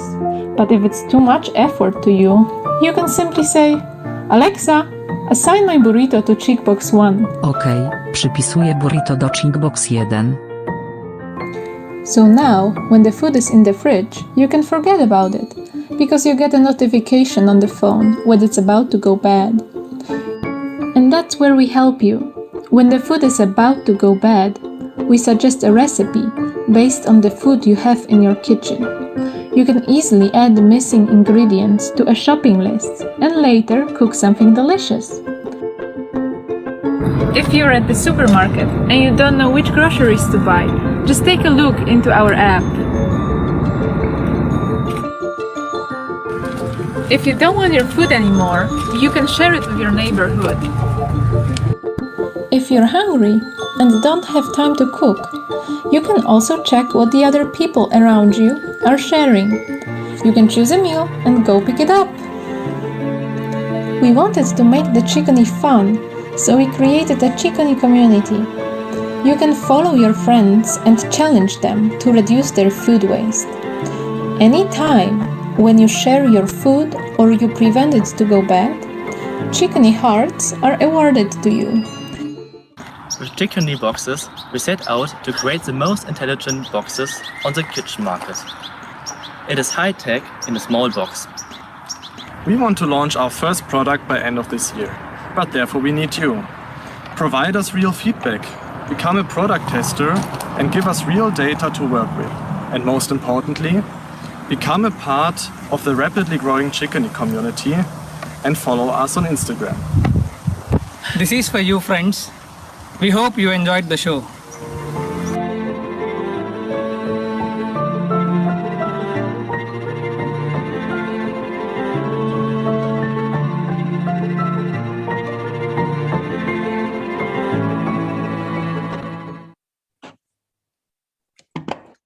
Thank you, and congratulations on this amazing pitch, and what an amazing and highly important topic. I open the floors to questions to you. Well, can you say something about your business case? Of course, this time I asked this question at the very beginning. Yes, so you could say the heart piece of what we do is our Chicony app, where we have the features of smart shopping lists, fitting recipe suggestions, a food sharing platform, also nutrition scores. And it goes hand in hand with the Chicony boxes. And the Chicony boxes, they can do food tracking automatically and communicate together with the app. And yeah, to the business case, the boxes, they come at a price of $21.99, and we have a small profit margin, I think, 18% with the boxes. And we also have the Chicony app, which always is complementary to the boxes. And this is a freemium model, so it's very often seen on the market with mobile apps. And you basically have a basic version where you don't pay anything, but there will be some fitting ads here and there. And yeah, some features like the fitting recipe suggestion will be limited to 5 a month. And you have the premium version where you have all the features, but you pay €1.99. So it's sustainable profits. And of course, you have server costs and so on, but we don't have very high other costs. So we are profitable right from the start, as soon as we sell the first boxes which we produce. Okay, thank you. I have also a question. How many boxes can you connect to your mobile phone? It's a nice application for inventory management with weighing technology. Yeah. So we don't see any limitation as of now, but so far we tested with 5 boxes. But there will be a limitation that we have not figured out yet. Yes, in principle, you could say the limit is probably how many boxes the customer wants to buy. And yeah, the amount of boxes we tried it out with, it works, and we scaled it so that you can connect a large amount of boxes, more than you would probably want to store in your kitchen. And what about the runtime with the battery? Yeah, we put a large battery pack, which should last long, about 2 years. In the fridge? Yeah, in the fridge, yeah, we are considering lithium polymer battery, which works on low temperatures. Yeah, even for the fridge module, it's a separate module which goes into fridge, which comes with some color combination. We are actually planning to put the battery life of 2 years, but we need to see where we can reach in that. And what about the update frequency of the information? Tim? Right now, we publish in only data when the insight is changed. Okay. So therefore, we could first we started with publishing each minute, but then we changed it to collect or to only publish data when something is changed inside, and therefore we could really increase the battery life. Mm-hmm. Okay, thank you. I've got a question. What's your channels? Where do I get this box? Yes, so of course, as part of SIL, we're not there to launch the box yet, but we thought about, of course, having an own website where you can get the boxes. And well, we would have to give it more thought, but Amazon seems reasonable wherever you buy such products. Okay. And how about end of life? I mean, 2 years is not too long. So as a buyer, I would be very interested to know how can I dispose it? Yeah, we have a concept of fund here, like how we have the fund concept. In the same way, the customer can send the box back to us. In return, they receive a voucher, which they can use while buying another box. Okay. Can I ask another question regarding the sensor part? I mean, you said when something's changing inside the box, now we talk about biological processes. So they are continuously, the product is degrading over time. So what exactly are you, I mean, are you smelling? What's the parameters you are measuring so that you can detect the change? Right now, we have placed one array of rate sensors. And this is what with rate sensors, and this is what I mean when as soon as the rate is changed, it will automatically publish the new data. So you have the quantity of the food, and then we have gas sensors which can detect the spoilage. And this is true. This is a linear increase of the gas. But there we have some threshold at which is published. I think we have thank you. one more question. Yeah, I have one question about IP protection. So what's the trick here? Is it the detection of the materials you have in the boxes, or so how you protect from competitors?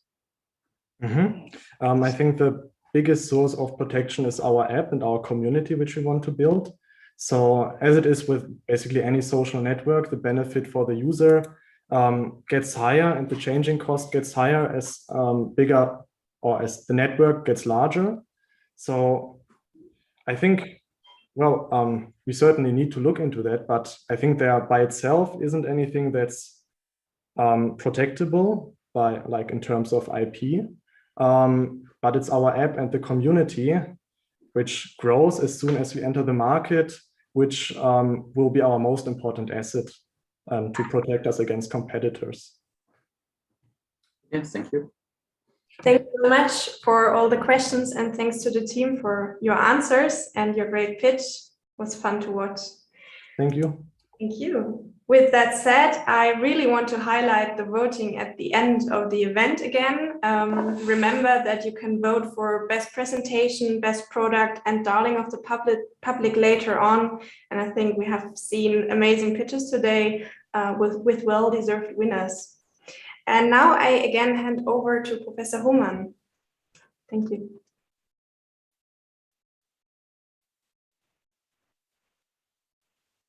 We can't hear you yet.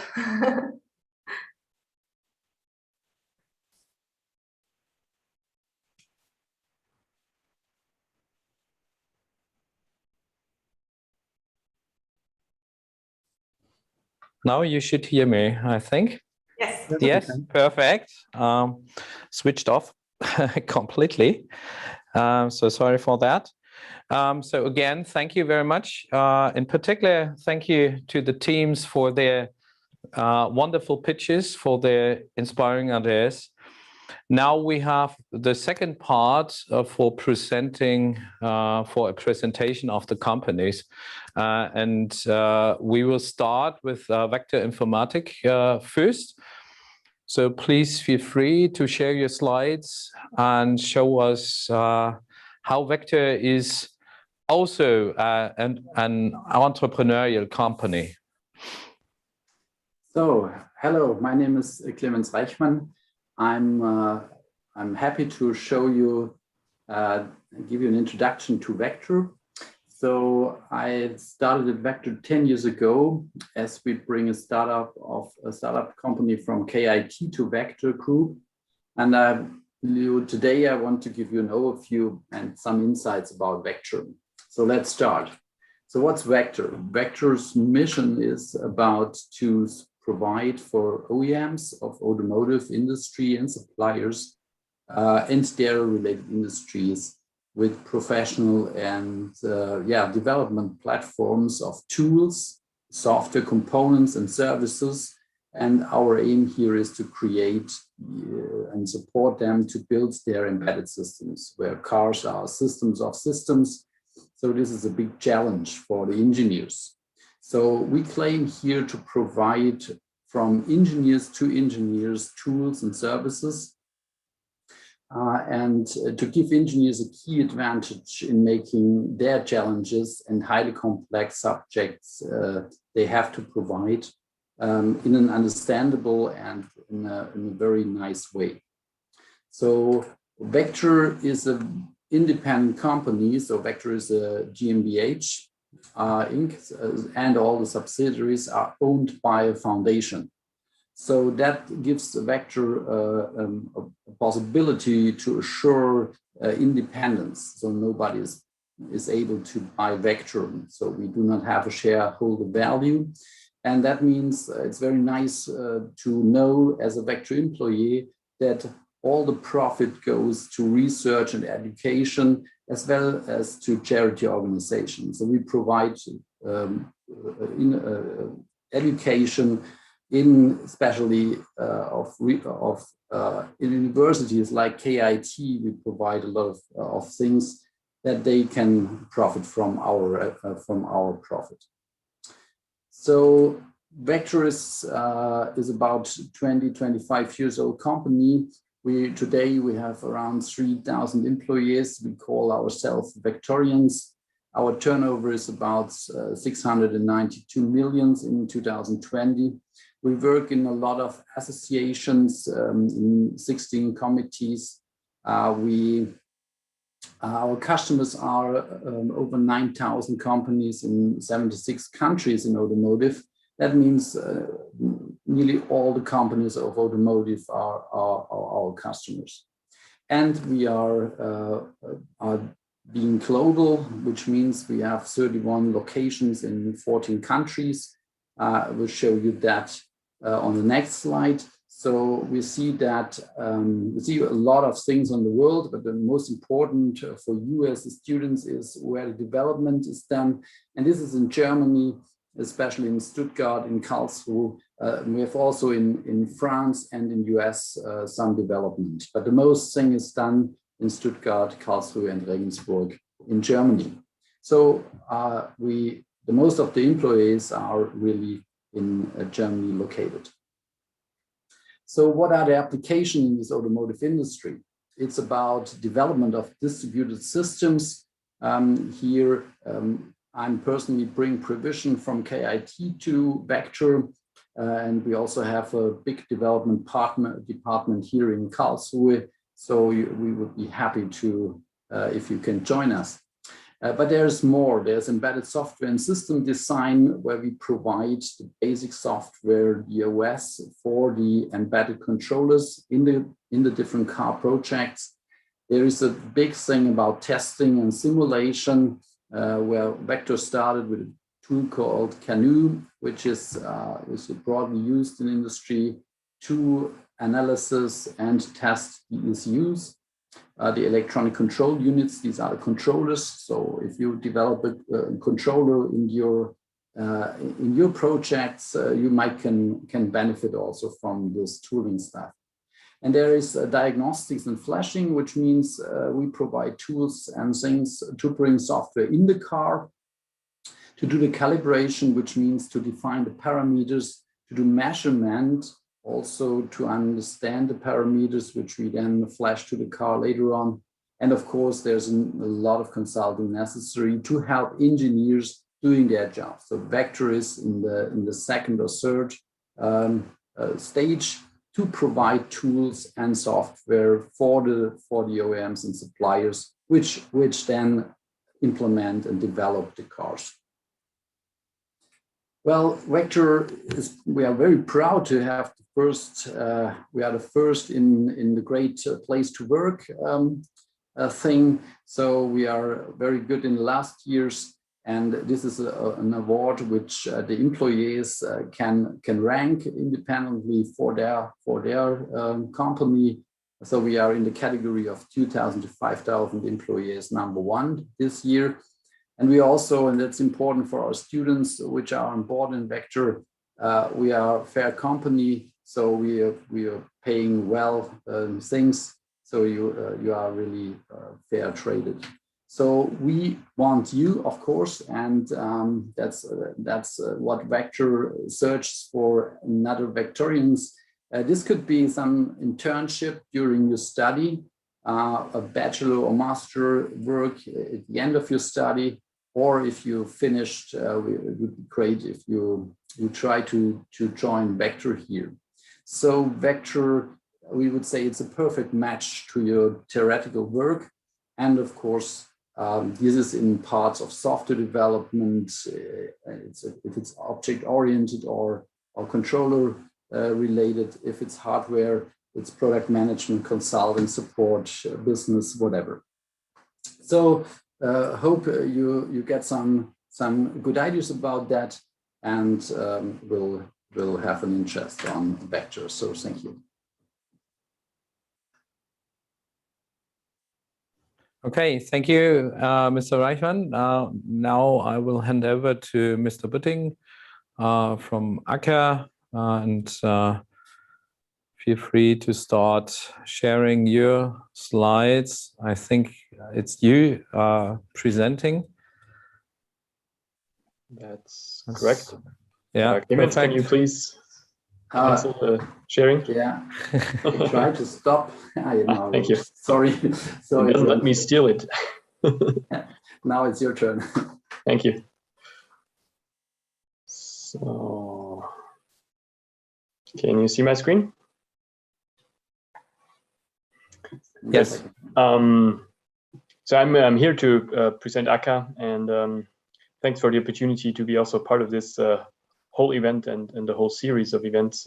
That's always a real break in the daily work, and a glimpse of new things, new ideas, and I really enjoy that.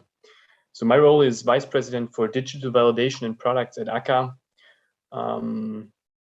So in my organization, there is all the people that do validation of embedded systems within Germany for AKKA.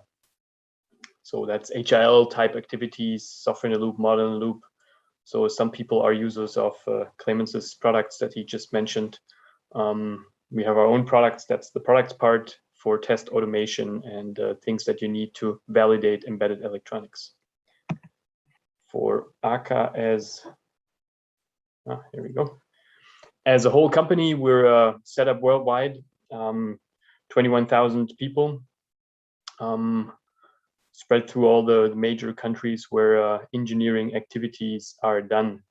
As an engineering service provider, we're focused on two major pillars, which is automotive, and the other one is aeronautics. So everything that flies. And then we have railway, energy, other services, life science, more as like emerging topics for us, where we kind of use the same engineering skills, the same engineering competences that we have in these different industries. So the majority of the German 5,000 employees was MB Tech in the past. Maybe some of you have heard about them. So we're really strongly focused in automotive engineering, everything from the first ideas of a concept vehicles, over building prototypes of these vehicles, engineering certain parts, mechanical, powertrain, electronics, up to production, setting up production for OEMs or tier ones. In Germany, we reorganized beginning of this year and kind of bundled our competencies. This is due to the fact that we saw that the market is changing. Before, in the past, it was more like you need to be really local and cater the local needs of your customers, and that changed over the last years. So now we really have to bundle our competencies in these centers of expertise, like mine, where we say, okay, everything that is embedded system validation is bundled in that, to be really more able to quickly react on customer demands, no matter where they are. And I think like now with Corona, we saw that this is possible to work really distributed, even from home, and kind of get the customers the solutions that they need for their problems. There is 18 of these centers of expertise. I'm not going to mention all of them. I'm just going to focus a couple of them. Starting on the right, we're, as an engineering service provider, also doing experts on demand. So we place people at our customers that work within the customers' teams. But the majority of our employees are working in a specific field, in a specific center of their expertise. We have the emerging topics with rail and aero and defense, life science. We have the classical things where we come from as real engineering, mechanical engineering, building vehicles, building powertrains, doing all the simulation and testing around that. And then the digital topics, which is probably more the field that most of you would fit in, where we do software development, we do everything around energy and mobility, connected technologies, IT, ADAS, the autonomous driving things, and validation.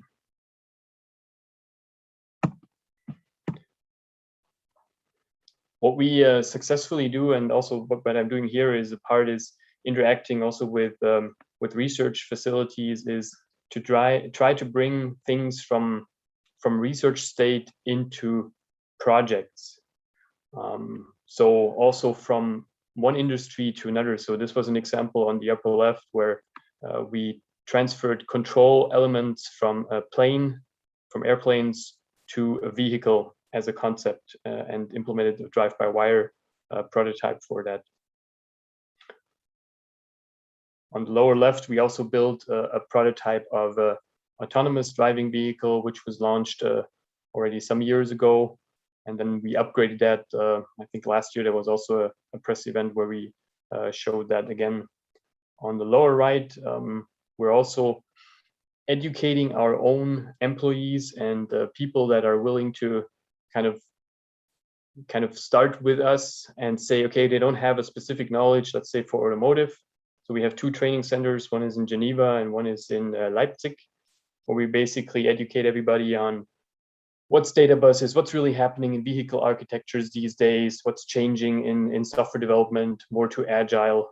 So how does the real work of you when you then enter your project look like? Because we identified that as a gap from being educated theoretically, and then now with people from SIL applying this knowledge, but then going into a work environment is a little bit different. You have to adapt to that. And for this, we created these academies where we train you specifically for that. Another thing to mention is we're also having joint ventures. One is EFS, Elektronische Fahrsysteme. This is a joint venture with Audi, or now Carriot, which is the innovation part of VW, where they kind of combine all the software development parts.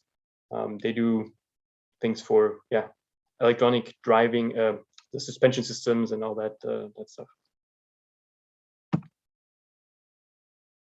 Customers, I'll skip that due to time. You can imagine for automotive, the big OEMs we have as customers, the same in aerospace, and then also for life science, and that's these big names that we all know.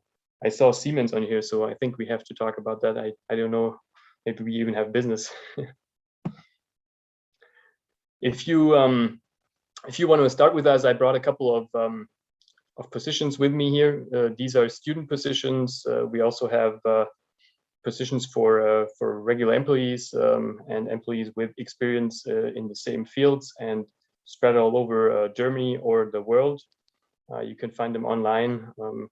I think there's also going to be a flyer shared later where you can see that. So when you look at the fields, it's pretty broad. It's from electric mobility topics over everything that is with data, acquiring data, automating, test automation, and consulting topics also. So very bright field, a broad field. The last two ones are mine actually. Fuzzy testing, where we're looking at how can we kind of widen the focus of what is tested, not only to the specified things, but a little bit more left and right of that, and security testing of data bus security applications. So that much for AKKA from my side. Thank you. So thank you also from my side. Thank you very much, Mr. Butting, for presenting AKKA. Interesting company and wide spectrum of application fields and employee opportunities. Now we move on to a complete different business. So I'd like to ask Pepperl+Fuchs to start with their presentation. Of course I do. Thank you very much for welcoming us here. Thanks for the opportunity to speak here in front of you. And also thank you very much for these great pitches which we saw up till now. It's really impressive what you did in this last half year. And now I'm going to introduce you a bit to the world of Pepperl+Fuchs, an industrial sensor manufacturer. And also I will try to catch up with the entrepreneurial aspects which we have in our company. Let me just share my screen.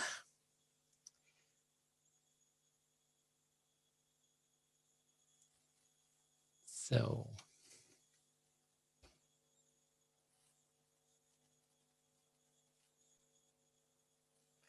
here we go. So what is Pepperl+Fuchs? Perhaps you already heard about us. Probably not, because we are some kind of a hidden champion. How they call these big, small, big, medium-sized companies, as we are private or family-owned business. And what we do is we are experts in industrial sensors as well as explosion protection equipment. Just a few figures. So we have around 6,000 employees, approximately, are doing 650 million euro turnover per year. And what is quite an impressive number is here, the upper right corner. We have around 50,000 active products, which you can simply order from us every day. What we have there, I will give you a quick insight into this, and also where I come from Neoception. I'll also explain you quickly what we are doing within the Pepperl+Fuchs group and why it's so interesting to work with us.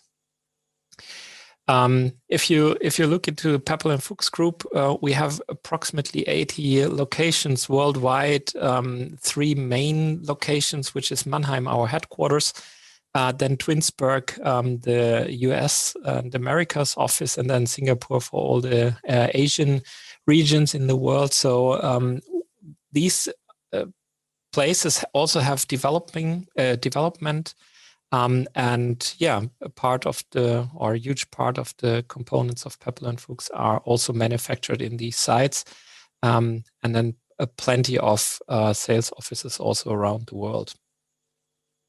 So how do our products look like? What are the offerings which we have for our customers? It starts here on the upper left side with what we have been famous, or what we are famous for, is this device here in the middle. It's an inductive sensor where you can have some metal piece, and if it comes in front of the sensor, you will get a switch.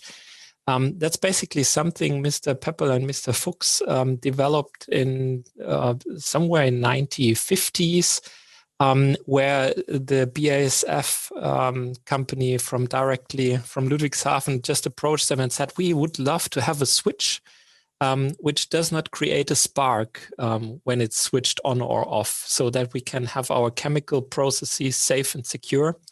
And that's how the inductive sensor was invented. In the meantime, in the last 50 years, there have been much more complex products which came to it.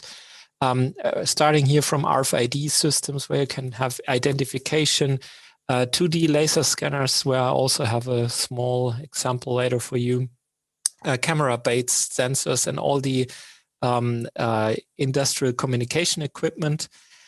We also have a second division, which is the explosion protection equipment, where basically the hardware always is in kind of such a green small box. There we are in nearly every chemical plant worldwide, and responsible for managing the electrical signals in a way so that if cables are cut, even in an environment where some hydrogen and oxygen is in the right concentration, there will be no spark, and so no explosion happening.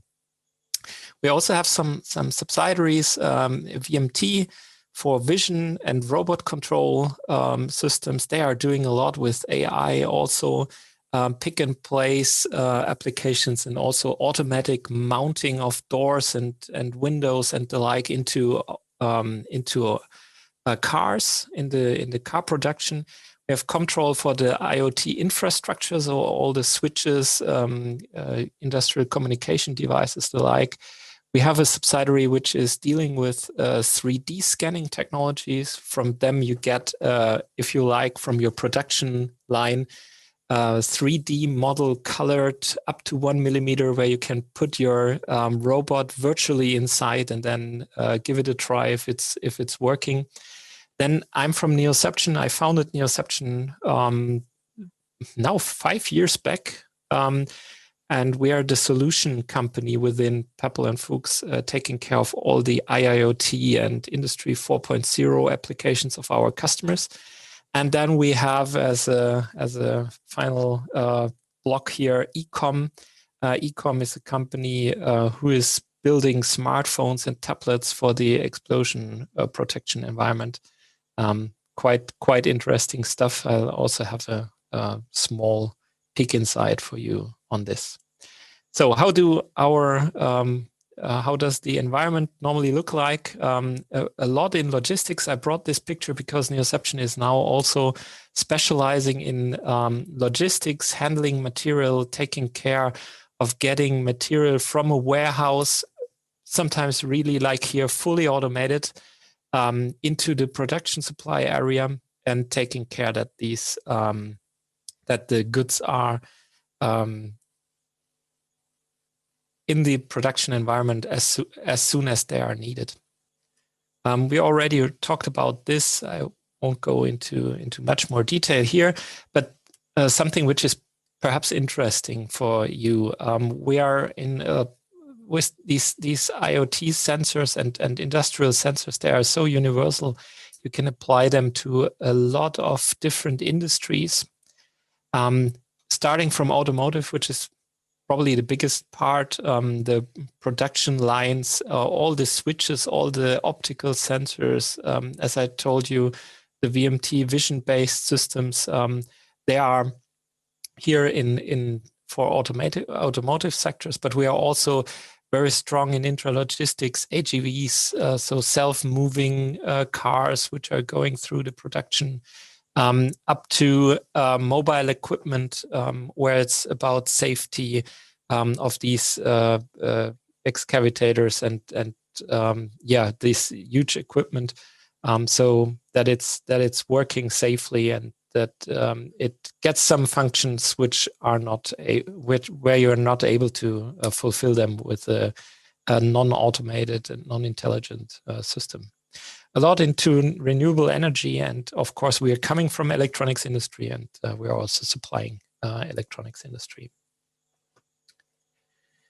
So let's jump into the factory automation, that's our process automation division. That's how our customer plants look there.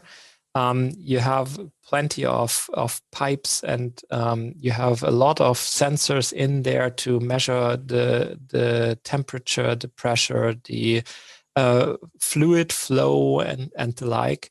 Some reactors which need to be over supervised, and heat exchangers, and all this kind of stuff. And therefore, we are also supplying these little green boxes. Here, remote control devices, wireless technologies to hook up your systems to a central process control system, but also these small devices, and that's where I want to jump in just for a tiny bit.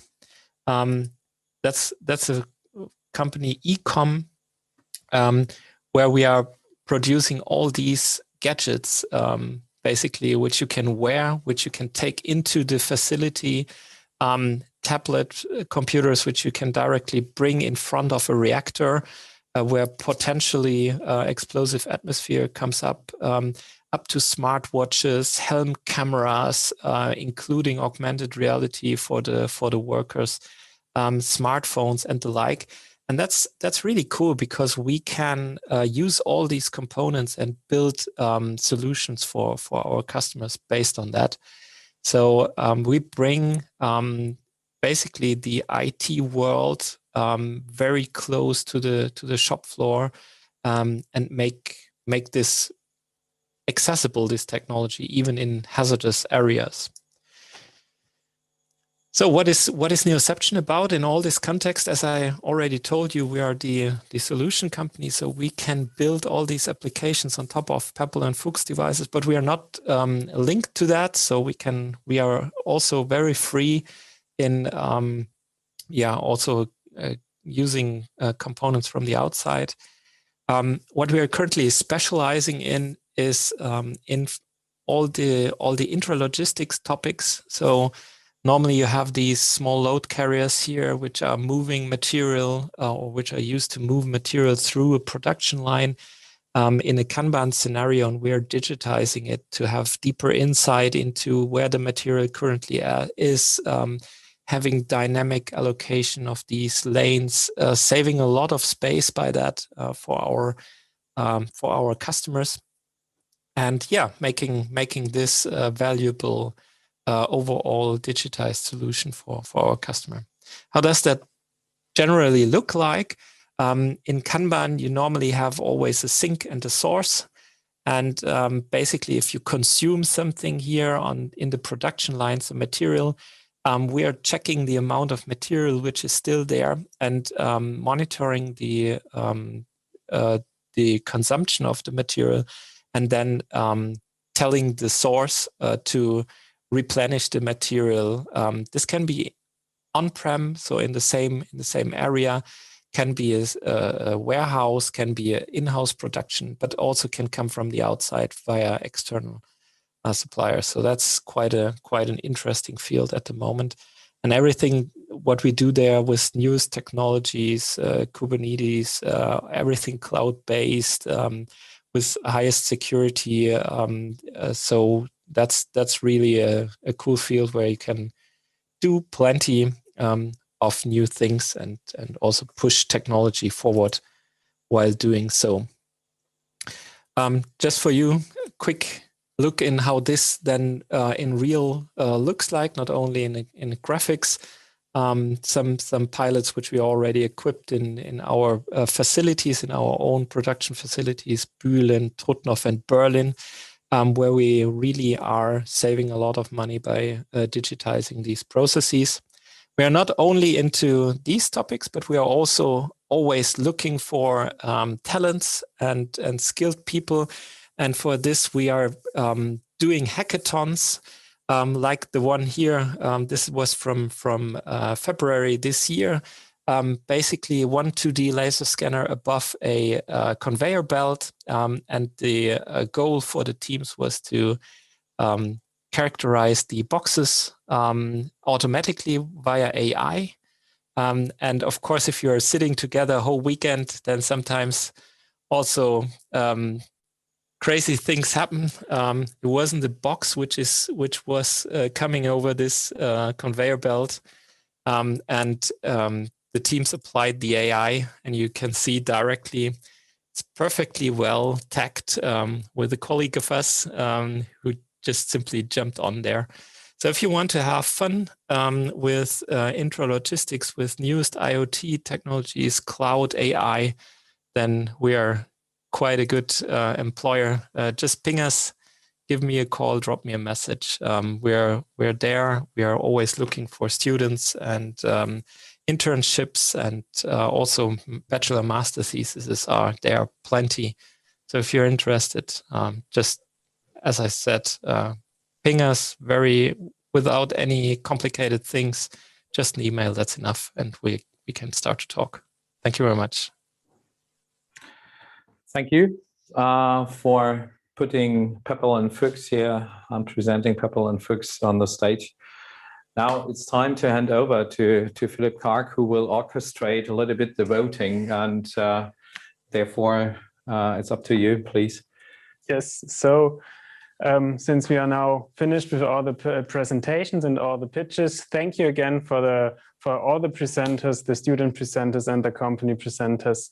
And I think now, before we end the event officially, we make a short voting to get a little bit of feedback of the audience on YouTube and the audience in the Zoom conference on the best presentation and the best product.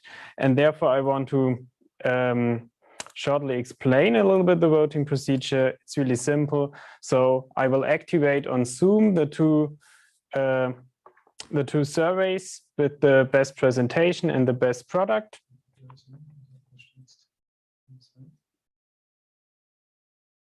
Okay.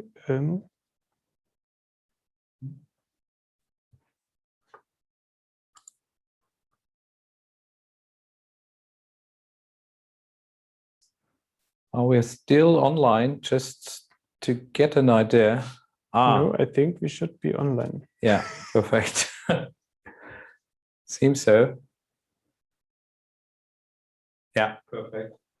Yes, yes. Okay, so I will activate now two surveys in Zoom, where the audience in Zoom can vote for the best presentation of the final pitch 2021 and the best product. And on YouTube, I will post a link for another voting. So feel free to vote. You have to use both, or what's the procedure? No. In Zoom, you only use the existing survey. Yeah. So for everybody who is following us on YouTube, please use the dialing of the public voting. And for everybody being part of the Zoom meeting, it's the best presentation and best product voting, which is now popping up or should pop up on your screen. Let's say if everything is working. Yeah, it seems to work. We get votes.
But Søren, you're not voting, are you? No, I'm just watching what's Philip doing. I have already an impression, but it's always difficult, I think, was so wonderful, so amazing ideas, and wonderful work. In particular, if you look the progress from the midterm pitch to today, I think it's highly inspiring. But as far as if I look to you, so if there's still a gap, we can talk about everything. Rest is in me. Probably next time we should have the SIL music in the background. Yeah. So we need some kind of trailer music, piece of music. Okay, I will double check, but I think we have winners. Okay, perfect. So I shut up.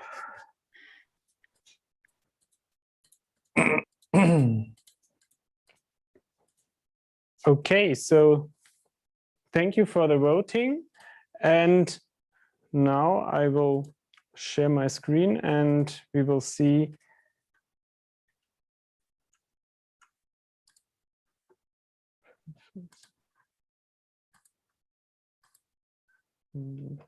right. Okay, so to make it a little bit excited, so I think we have not one team that won all the awards as last year with Conrad, so we have a little bit of mixture this year. So the best presentation was really it was two teams nearly had the same number of votes, only one vote count here for the winner team more than for the second team. So I'm happy to pronounce the winner team for the best presentation, and it's Chicony. So very nice work here on the presentation, and you really did a perfect video. It was it's something. Oh man! Thank you. Yeah, perfect. So I think we make a short thank you speech at the end from the winner team. So I think there's time for it at the end. The best product of the final pitch 2021 is another team. It's Epiones, or the smart chair company. So really nice product with your smart chair, the sensors, the machine learning algorithms. Very nice work done. Okay. Thank you. So also for you, we make a short thank you speech at the end. And then finally, the darling of the public on YouTube. Again, the audience thinks that Chicony did a really nice job. So again, another award to Chicony. So very nice job. And I think it's not the chance for a short thank you speech. I think we start with Epiones. So if you want to say something, it's now up to you. Yeah, thank you very much. First of all, to all participants, to all of the teams, it was very interesting, very nice products, very nice presentations. Also, congratulations to Chicony.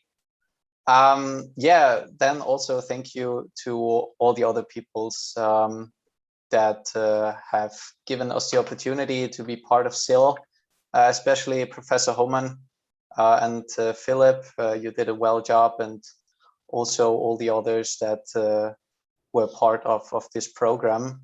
Yeah, personally, I think that SIL was a very nice experience, very very also helpful to get an idea of how it is to create your own ideas and to be an entrepreneur somehow.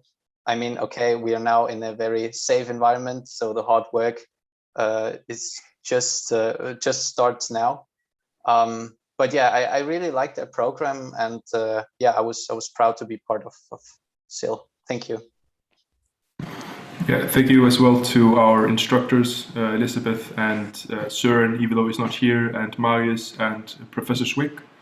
And also thank you to all the industry contacts. I'm very happy to have gotten the chance to meet you and talk to you. And even though it's been in different contexts and different amounts, I'm very thankful for this opportunity. Thank you.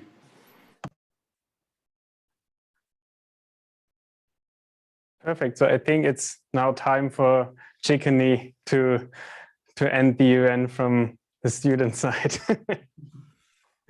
All right, yeah. I think I can speak for all of us. We're very happy that we could take home 2 awards. We had a few very short nights in the past few days, and yeah, if we're looking back, still it was an amazing opportunity those past few months. The safe environment where we could bring an idea, just from the idea to something that looks like a marketable product. It's amazing. And thank you to all the mentors, all the professors, the sponsor companies. Yeah, it's great. Okay, thank you. So I think now we are at the end of the official part, and I hand over to Professor Hohmann to end the official part of the event, and afterwards we come to the closed part for the jury and the students. Yeah. So again, thank you very much. Big thank you to all teams. Was inspiring, and in particular for your passionate work, your well, I think over the last weeks, you had to work very hard every day, every night. And well, I know this, and at this, if you want to launch a product, it takes time. And there is one point, and this was today, where you have to be ready. And this is also an experience which you can share right now. And I think it's wonderful because now you can feel how it feels to invent a product, to be part of such a inspiring team. So again, to all students, thank you very much to make the Student Innovation Lab so vital, so inspiring, and so interesting. And in particular, I want to thank all members of the team, in particular the tutors, which are working also very hard for all labs, for mentoring the students and for guiding the process a little bit. And this was very interesting to see the progress. I mentioned this during this short break in between, the progress made from the midterm pitch to today. In particular, if you have just 2 instances like me, or just some glimpses of an idea where the teams are and what is where the progress is, this is really interesting that everything and every product progressed so much. And this is also due to the fact that there were really professional mentors in the background. And in particular, I want to thank Mr. Kark for his help for guiding this entire thing for the Student Innovation Lab. And I think it's the Student Innovation Lab is really strongly connected to his passion also. So thank you very much. And now it's time for you to drink a cool beer. And for us, it's time to work hard in the breakout session, which is a closed session. So thank you very much. Have a good afternoon or evening, better to say. It's already 6 p.m. So thank you very much. Have a good day. And see you again at the Student Innovation Lab. Bye-bye. Thank you.